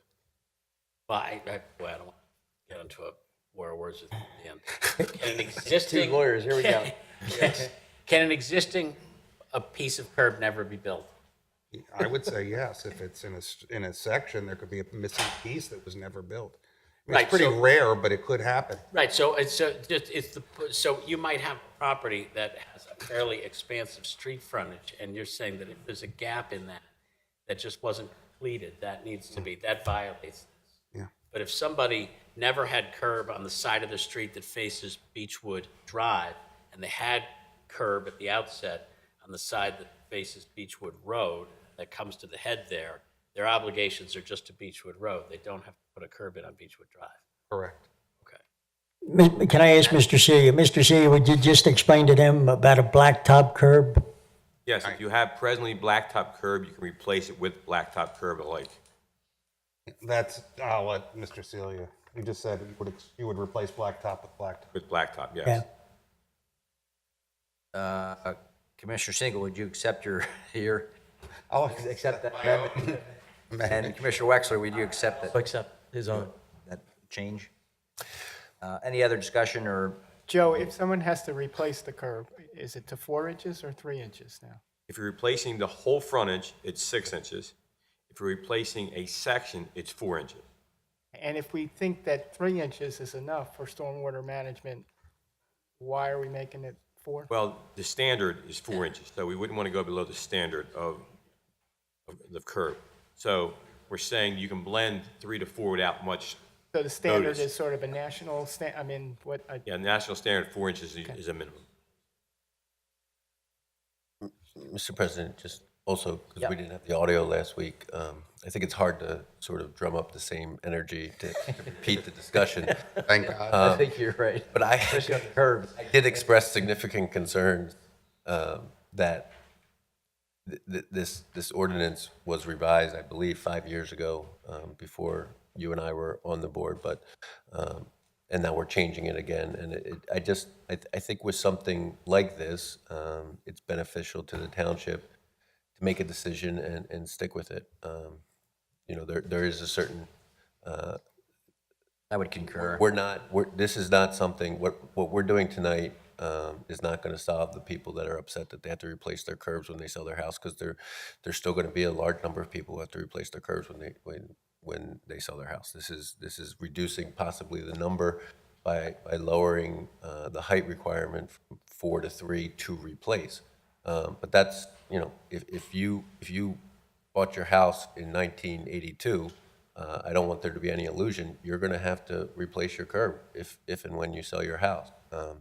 And I think there's just something beneficial for the township to making a decision as to what we're doing with this regulation and with this ordinance and sticking to it. So my anticipation is that this ordinance would pass tonight, and I would ask all my colleagues that you know, we need to firmly back what the ordinance becomes and you know, be consistent with it for years to come, because that's how you'll eliminate people deeming something unfair, because it needs some time to just be part of the process. Yeah, I concur with your comments, Commissioner McCluskey, and I think my understanding is that this is the way it was for 20 or 30 years before it was changed. Is that correct, Joey? That's correct. So 20 or 30 years, so we're really going back to the way it was for 20 years, and hopefully it will stay the same for the next, or indefinitely, at least the next 20 or 30 years. So can I ask you a question? So I understand this correctly, Joe. If you have frontage and your curb is not broken in any way and it's 3 inches, you have to replace it. No. Okay. But if part of it is Wait, I'm sorry, Commissioner, under the new ordinance. under the new ordinance, Presently, you do have to replace it. that's what I'm trying to, Okay. Under the new ordinance. that's what I'm trying to understand. So if Okay. it's 3 inches and it's not broken, what Commissioner McCluskey's saying is that you'd have to replace it. I did not say that. Is that what you're saying? But he's saying you have to. No. No, Joe, never all once right, said Joey, Today you would have to, under the new ordinance you would. I'm sorry? Today you would have to. Ordinance right now, Knew you would. No, I'm talking about the change. Right, the change you would not. you would not have. You would not have to replace it. Right, So if it's 3 inches and it's not broken, it stays that way. that's correct. Right. And also, if you had 4 inches, you don't have to replace it to 3 if you sell your property. So that people who have 4 inch are not going to have to suddenly, oh my God, now I have to make it lower. That's not the case. I think Commissioner McCluskey's right. I mean, it's not going to solve everybody's problem, but if we're going to reduce 20 or 25% of the people that have to replace their curbs, that's a net What he said plus. was in 1982 or 83, if you bought a house, you'd have to replace your curb. That's what you said. No. That's what you said. What I said was, if you bought your house in 1982 and your curb is below 3 inches, you're going to have to replace your Oh, curb. yeah. It's below 3 inches, you're right. Okay, so All right, well, I agree with Mr. McCluskey. I think we passed a rule a number of years ago. It was a great deal of agony on this board when we made those changes, and we had realtors coming, and we had a lot of people, and there was a lot of public hearings and a lot of conversation about making the last change we did to the curb ordinance. And I think it was Commissioner D'Amelio, and I'm not trying to attribute anything to you, Steve, if I'm wrong, but I think you raised the issue of what about those folks for the last couple of years who've lived under the current ordinance and now are finding out that they didn't have to replace their curbs. I mean, had they just waited 6 more months to sell their houses, they wouldn't have added $10,000 to the price of their house, because now we've changed our mind and go back to 3. And as we move it, even millimeter by millimeter, down from 4 inches, it means fewer curbs get repaired. We do 99% of our enforcement work at the sale and new occupancy of a house. And if I can now sell my house at 3 1/4 inches of reveal instead of 4 1/4 inches of reveal, it just means more houses are going to change hands in our township that don't have good, that have barely good enough curbs. And then a new homeowner comes in, they're there for the next 8 years, and we're going to end up replacing curbs that are at 1 inch as opposed to at 3 or at 3 1/2. So I think we're going to make our situation worse in the township by taking this from 4 to 3. I think we're not living by the hard decision we made a few years ago to make it bigger. And our goal then was to deal with water and to deal with safety and to deal with aesthetics, as we had all these, as we had curbs that changed, property by property and town by town.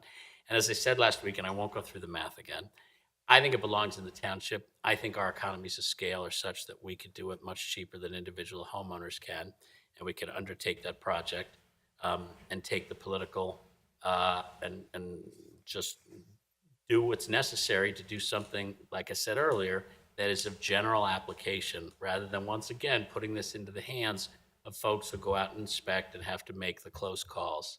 And we don't really accomplish what we want to do, which is better curbs and better water management and better and better aesthetics. So, I don't know where we are in numbers, Mr. McCluskey, but don't be as pessimistic as you were about, whether this is going to pass over your objections.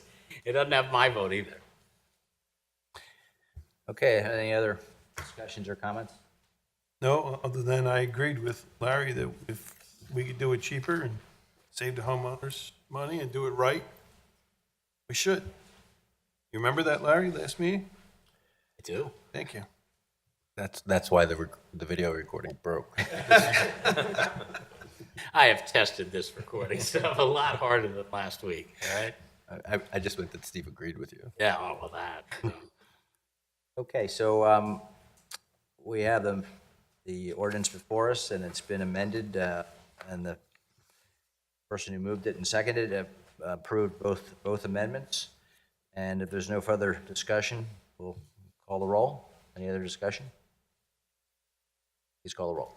Mr. D'Amelio. No. Mr. Oliva. Yes. Mr. McCluskey. No. Mr. Siegel. Yes. Mr. McGarity. No. Dr. Hart. Yes. Mr. Wexler. Yes. Mr. Holmes. No. Mr. Lewis. Yes. 5-4, ordinance passes. Okay, item number 12 on the agenda is ordinance number P9, 2019, amending Chapter 30, Pensions and Employee Benefits, first reading. And I'd ask our ever-capable Finance Director and Assistant Township Manager and Secretary and Acting Township Manager, please review this and explain this to the board before we... Actually, let me take the... Let's have the motion first, and then we'll have Amy... All right, I'll read the motion to adopt the first reading of ordinance P9, 2019, amending Chapter 30, Pensions and Employee Benefits to include early retirement with actual reduction option. Do we have a second? Second. Commissioner Hart? Okay, Amy, if you could walk us through this. This was a housekeeping item dating back to the 2018 contract with the Civilian Employee Association. And whenever we change a pension benefit, we need to formally change it via the ordinance that dictates those benefits. So the change is allowing a long-term employee with 30 years of service to retire at age 55. Currently, normal retirement is age 62 with 5 years of service, or age 60 with 25 years of service, so this would add a third tier, age 55 with 30 years of service. As I mentioned during the work session, this change does not cost the township nor the pension plan anything as far as financial dollars because there is an actuarial reduction. So if a person goes out and takes advantage of this, their pension benefit would be reduced for those extra years of benefit. So it's calculated by the actuaries, so it's a no cost, so it was an easy give to the employee association. Does this hurt the employee? No, it actually gives the employees another option if Okay. it works out for their benefit. And also it saves the township money because a theoretically higher salaried employee will be retiring earlier with natural attrition. Right, I was going to make that point, Mr. McGarry. This adds to the options for an employee as opposed to pushes them or encourages them into any, or forces them into a decision, an early decision. And I, back in my days when I was a ski instructor when I was younger, I had a rule that as soon as somebody said they had one more run in them, that was when they should get off the slopes immediately, because that's when they were admitting they're tired and that's when they would get hurt. And if we've got township people who've put in their years and they qualify and they want to go out early, that's the time to let them out. And if it's going to happen at no cost to the township, then, we retire good, happy employees who've done their work, and then, new folks can come in, and frankly, they do come in at a lower salary and cost to the township, and they may come in with some different or new energy. So I think it's a win-win. Thank you, Amy, and thank you, Commissioner Holmes. Any discussion or questions? Please call the roll. Mr. D'Amelio. Yes. Mr. Oliva. Yes. Mr. McCluskey. Yes. Mr. Siegel. Yes. Mr. McGarity. Yes. Dr. Hart. Yes. Mr. Wexler. Yes. Mr. Holmes. Yes. Mr. Lewis. Yes. Item number 13 on the agenda, ordinance number P10, 2019, traffic, first reading. Commissioner Holmes? Mr. President, I move we adopt the first reading of ordinance number P10, of 2019, authorizing the removal of traffic restrictions on the following highway. We are rescinding Haverford Township Ordinance 175-78, Schedule 3, one-way highways on the Beechwood Bridge, traveling to the northeast from Beechwood Drive and Lakeside entrance onto the Beechwood Bridge entrance Monday through Friday from 4 to 6, and from the Caricon Drive onto the Beechwood Bridge entrance Monday through Friday from 7 a.m. to 9 a.m. Second. This has been a restriction that has been in place there for a number of years. Its origins start with bus routes and some other issues, some concerns about local traffic. Because of the current plans to change, to close Manoa Road, it would, the restriction, those existing restrictions on the Beechwood Bridge would impose even bigger burden on that neighborhood and other neighborhoods for people trying to get around that detour. So this is being rescinded, and obviously when that work is complete, the police will once again undergo an analysis as to see whether or not returning to that restriction is the appropriate thing. We have talked about this for a number of years. Quite a few people in the Beechwood area have asked to rescind this, to rescind that restriction. But the fact is, we're now really compelled to do that because of the ongoing construction work, or the upcoming construction work. And it provides us the perfect, basically the perfect lab for us to determine whether or not that restriction really needs to be there any longer. So that's what this is about. Sorry, shouldn't we figure that out first, if it needs to be there? Oh, no, for purposes, I mean, the police have made the determination that that not lifting that restriction while you have the Manoa Bridge out is going to be a safety problem and a traffic problem everywhere. So, and that is a temporary rescission that we must undergo. The question is whether we'll impose it again after the traffic restrictions on Manoa are lifted. You're before the traffic restrictions right now, so can you figure out if, you know, when the bridge goes back, right? The bridge isn't up yet, obviously, hasn't been raised yet. No, has not. Okay, so there's no restriction right now. Correct. Couldn't we figure out right now if it's necessary to keep that way or not? Well, there's no road closure there at the present time, so for us to do a traffic count now wouldn't really achieve anything. Yeah, but you're gonna do a traffic count after, right? We will do a Isn't it traffic the count same? during the road closure, and Right. then once Manoa Road opens, we'll do another road another traffic I count. get the necessity for it, but I'm saying we could figure out now if in the future we're gonna keep it. You understand? After the bridge, after the closure, after the opening of the Manoa Road Bridge, Yes. post-construction, you're gonna review if the restrictions should go back into place. That's correct, yes. Okay, couldn't you just do that review first? Don't we know, I guess. I don't know what it will achieve now, because It's gonna achieve nobody's the using same that thing. cut-through because Manoa Road is still open.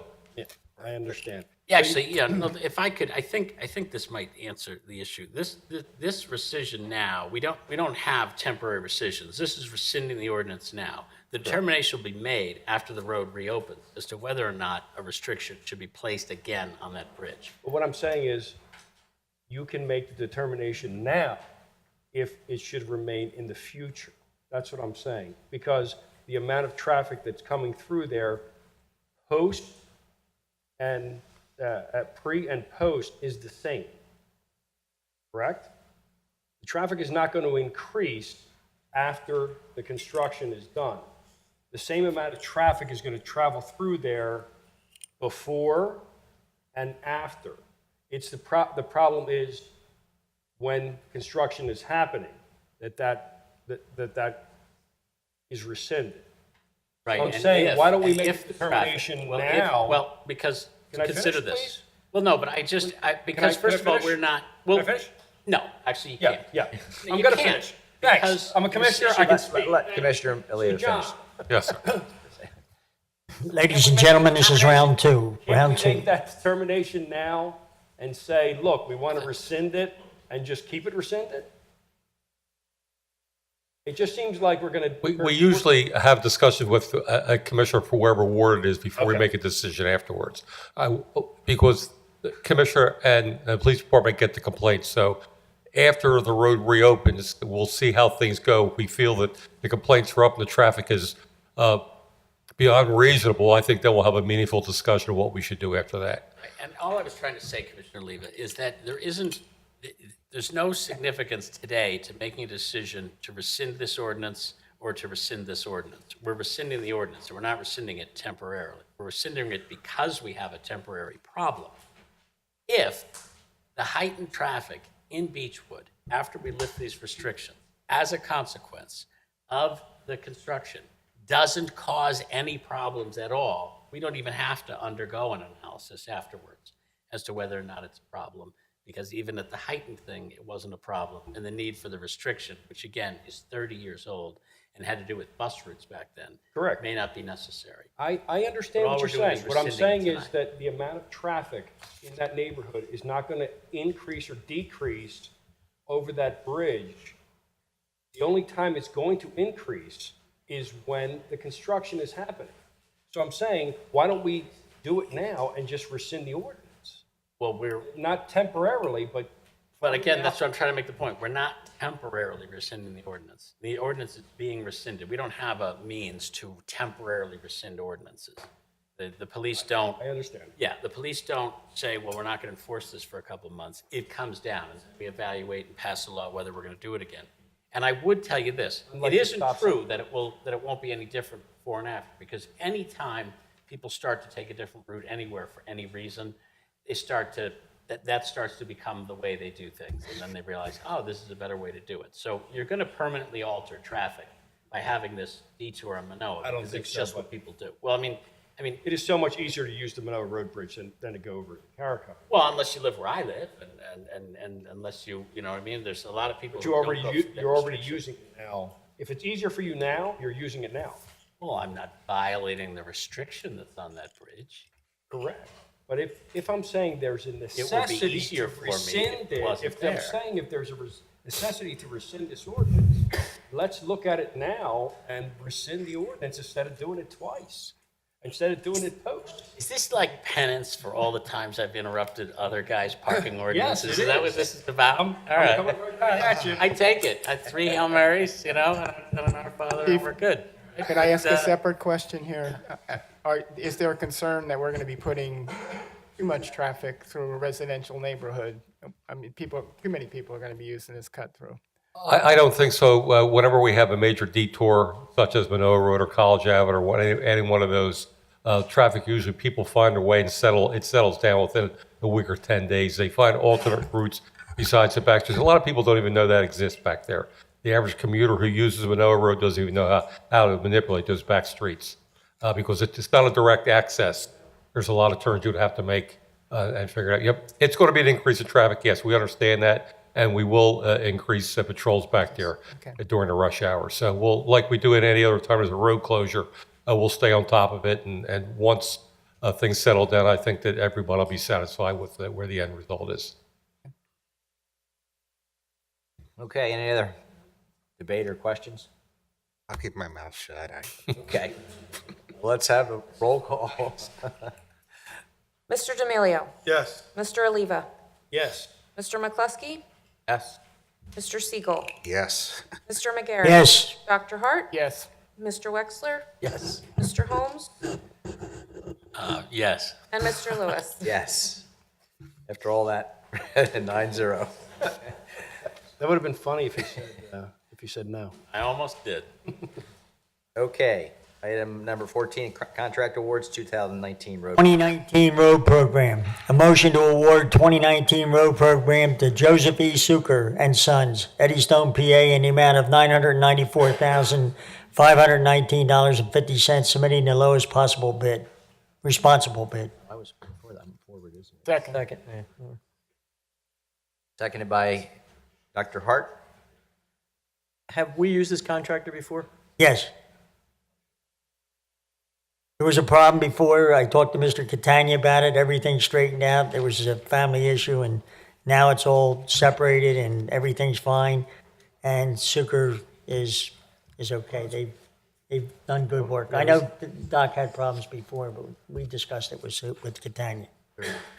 And Danny, you have anything to say? Danny's our new Public Works Director. No, okay. Smart Thank you, work, Danny. Dan. Thank you, Danny. Any other discussion? Question? Please call the roll. Mr. D'Amelio. Yes. Mr. Oliva. Yes. Mr. McCluskey. Yes. Mr. Siegel. Yes. Mr. McGarity. Yes. Dr. Hart. Yes. Mr. Wexler. Yes. Mr. Holmes.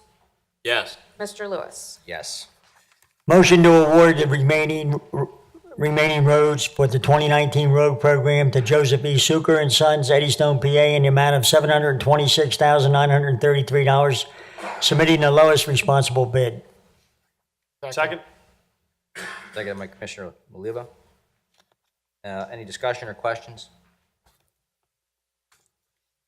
I would just add for the public's benefit, our road program is done every 2 years, and it's done with input from our township engineer and our public works director. It's not done politically. It's done based on the condition of the road, and all the roads are given priority. Is that correct, Dan? And that's the way it's done. So no commissioners deciding which road gets paved where. It's being decided by professionals that know what they're doing, our township engineer and our director of public works. So with that preface, please, any other questions on this? Please call the roll. Mr. D'Amelio. Yes. Mr. Oliva. Yes. Mr. McCluskey. Yes. Mr. Siegel. Yes. Mr. McGarity. Yes. Dr. Hart. Yes. Mr. Wexler. Yes. Mr. Holmes. Yes. Mr. Lewis. Yes. Purchase Administration 2019 Hybrid Ford Fusion. Motion to approve the purchase of a 2019 Ford Fusion Hybrid Timican Titanium. FWD from Andre Ford, Manheim, Pennsylvania, under CoStar's Contract 26 in the amount of $31,390. Second. Seconded by Commissioner Wexler. Just for the public's benefit, this is a vehicle we're acquiring. We have the money in the capital budget to acquire it, and it's be used by our new township manager. So, any other questions, debate? Please call the roll. Mr. D'Amelio. Yes. Mr. Oliva. Yes. Mr. McCluskey. Yes. Mr. Siegel. Yes. Mr. McGarity. Yes. Dr. Hart. Yes. Mr. Wexler. Yes. Mr. Holmes. Yes. And Mr. Lewis. Yes. Number 16, road under drains, Lee Circle and Walnut Hill Lane. Motion to award the installation of roadway under drains on Lee Circle and Walnut Hill Lane to Premier Concrete in Broomall, PA, in the amount of $99,999, submitting the lowest responsible bid contingent upon the execution of the contract and supply of the required bonds and insurance. Second. And any discussion, you should know this is money that we would take from the stormwater management portion of our bond proceeds, is that correct? 28 bond. So, I believe Andy Premier, am I right, Andy Premier is the one that put all the lights in at the different shopping areas? Yeah. Yeah, they've done an excellent job up at the library, down in Brookline, up in Oakmont. Good contractor. any questions, discussion? Please call the roll. Mr. D'Amelio. Yes. Mr. Oliva. Yes. Mr. McCluskey. Yes. Mr. Siegel. Yes. Mr. McGarity. Yes. Dr. Hart. Yes. Mr. Wexler. Yes. Mr. Holmes. Yes. Mr. Lewis. Yes. Item number 17 is a continuation of the citizens forum for non-agenda items. Does anyone in the audience wish to speak on a non-agenda item? Board agenda, yes. Seeing no one, thank you. Any new business? Okay, other business. Commissioner D'Amelio. Thank you, Mr. President. Dave, welcome to Haverford Township, and a little bit of the wrestling matches are here. I wish you the best. I'm sure you'll do very well. Looking forward to working with you, so congratulations. My quarterly first ward meeting will be held Wednesday, May 1st at the Minoa Firehouse, and I think, Dave, you're attending? I will be there. Yep, first time he's going to be attending. I'll introduce you to our resident. And the police will be there along with Josilia. First meeting without Larry Gentile. He's on his retirement. Try to drag him out. He'll be there as a resident now. He'll be a resident. Oh, boy. He'll be coming to that meeting. You might want an extra police. You might want an extra presence on police that. there. Also in April, the Westgate Hills Civic Association is having the trail cleanup on Saturday, April 13th, 10 a.m. to noon. And they're also having a yard sale Saturday, April 27th at 9 a.m. So please try to attend both of those, especially the trail cleanup. We did it last year. It's a wonderful day. We made a lot of progress. And Tim sent me a picture that at the beginning of the trail where they uncovered a path, a beautiful path. What kind of stone is that? Really unbelievable. I'll have to show the board the picture of that someday. Tim just showed it to me. That's all I have. Thank you. Commissioner Oliva. Again, welcome, Dave.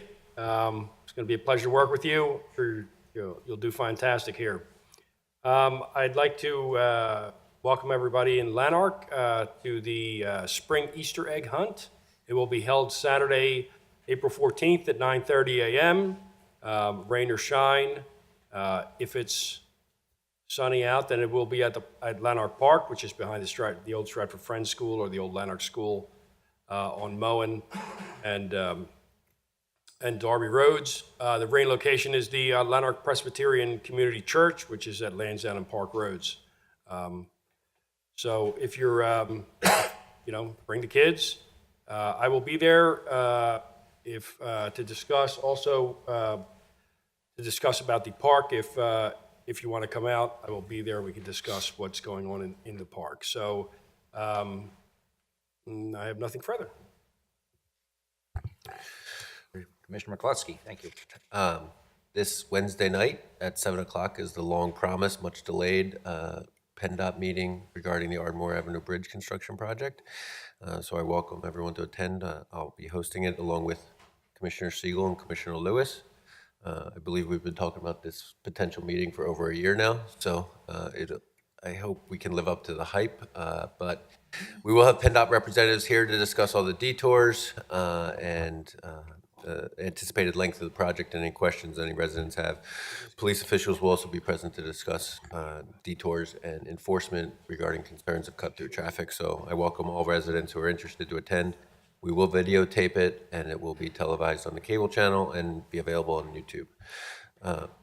I also just wanted to note, as I did last month, that this Saturday night at 7 o'clock, HADA is having their annual fundraiser. It's a comedy night. I believe tickets are sold out, but they're still accepting donations. So it is a wonderful cause, and it's a good night. So I don't think anybody will be scalping tickets, but if you are inclined to donate or would have thought you could have gone. I do have tickets, so if anybody wants to pay more than just fee out. Anyway. I'll be there. It's a good night, fun night. Joe Conklin's going to be there. And that's all I have. Thank you. Commissioner Siegel. Hopefully, the bridge will take less time than the discussion about our meeting took for over a year. In addition, I want to remind residents that the Paddock Farms Easter egg hunt is Saturday, April 20th at 11 a.m. at Paddock Park. And also, for people who are interested, the Paddock Farm Civic Association needs volunteers to help plan and handle their events. In addition, something that I'm thrilled to see the township doing, April 27th will be our first township-sponsored shredding event at the township lot here from 9 a.m. to noon. Vehicles have to enter on Darby Road and will exit on Manoa Road. May 18th is the electronics recycling event at Delaware County Community College from 9 to 1. In addition, I want to wish everyone, we have holidays coming up, Happy Easter, Happy Passover, etc. And finally, it was in August of 1985 that I went on a blind date in meeting someone in Havertown and had no idea where in the world this was, having grown up in a place called Cheltenham.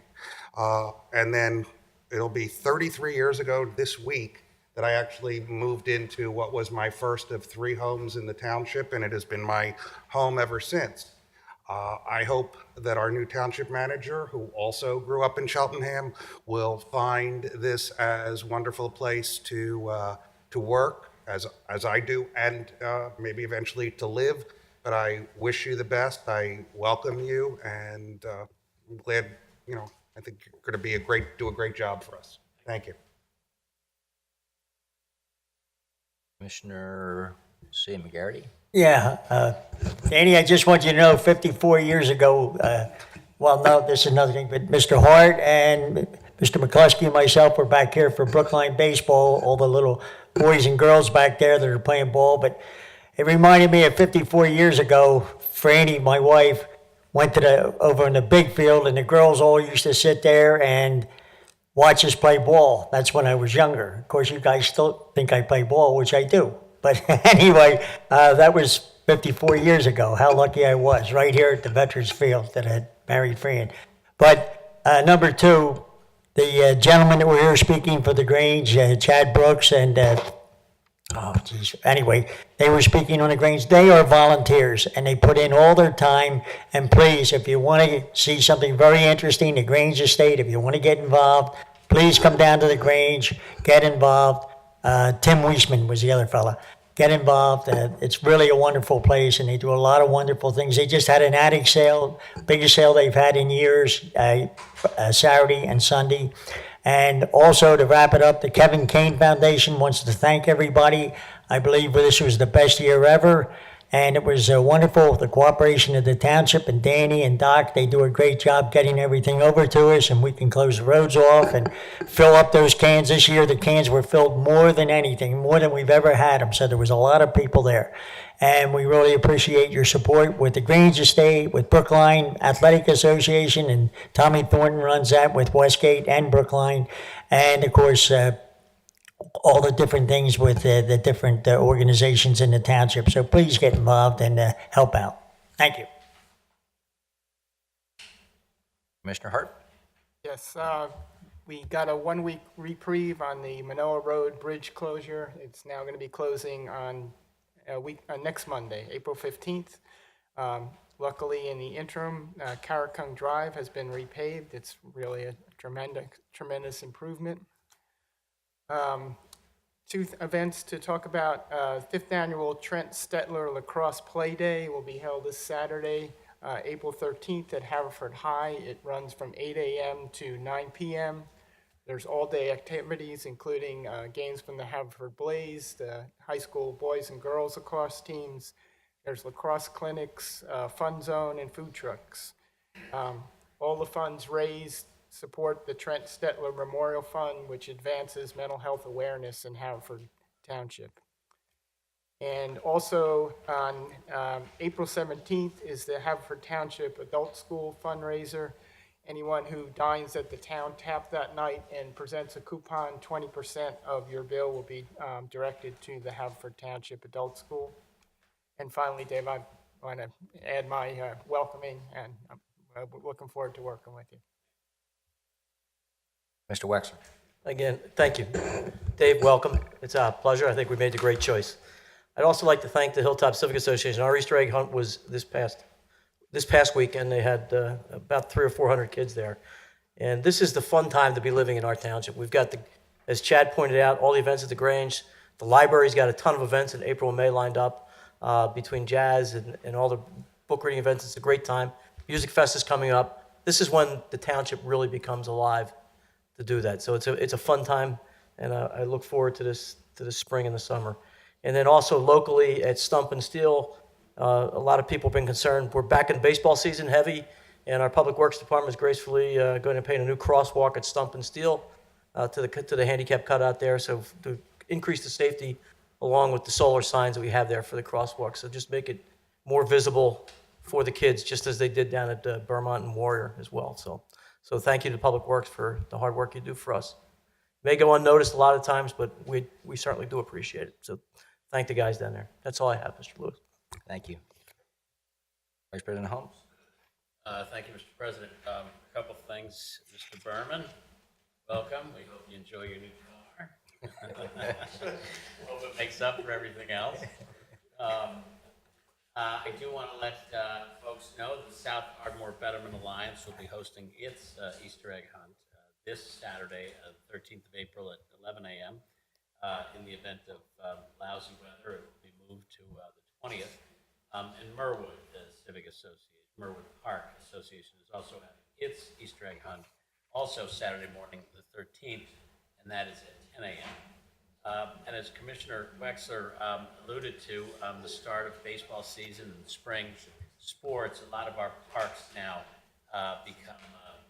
become much more heavily used, and there is a lot more traffic to and from them. Kids on their bikes, kids walking, people parking in the neighborhoods around our parks. So everybody, please, it's not unlike the start of school when kids come out for the spring sports again. Pay careful attention, take extra time on Saturday mornings if you've got to travel from town. You're just going to deal with more traffic, and frustrated drivers are dangerous drivers. Just remember, Saturdays in the spring is a reminder of the life we have, the young life we have in Haverford Township. All of our parks fill, and all of our great recreation departments work at their recreation programs, work at their capacity. So be extra careful out there. Thank you. I too would like to welcome David. As you said, you do have some big shoes to fill, and I have every confidence that you'll do that. Hope that you'll be here for another 20 years or longer. So, congratulations, welcome. Just a couple announcements. As Commissioner McCluskey said, we do have the Ardmore Avenue Bridge replacement meeting. I just want to make people aware that if you can't attend, that will be recorded and rebroadcasted. Also want to make people aware of the Real ID presentation sponsored by State Representative Greg Vitale on Thursday, April 18th from 12:30 to 1:30 here at our town. I'm sorry, 12 to 1:30 here at the Township Building. Next is Living with Wildlife. Covers living in and around wildlife, coyotes, foxes, etc.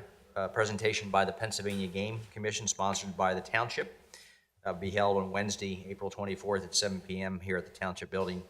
And again, that will also be recorded and rebroadcast on our cable access channel. Two other things, the rabies clinic on Saturday, April 27th from 10 a.m. to 12 p.m. at the Oakmont Firehouse, East Benedict Avenue, at $5 per pet. And then finally, recycling event, anything with a plug, recycling event in conjunction with Marple and Newtown Township, sponsored by the three townships jointly, to be held at the Delaware County Community College Mayland Road campus on Saturday, May 18th, from 9 a.m. to 1 p.m. And that's all I have. Any other announcements? That's it. Okay, that's all I have. Thank you. Motion to adjourn. Motion to adjourn. Have a second? Second. We stand adjourned. Thank you.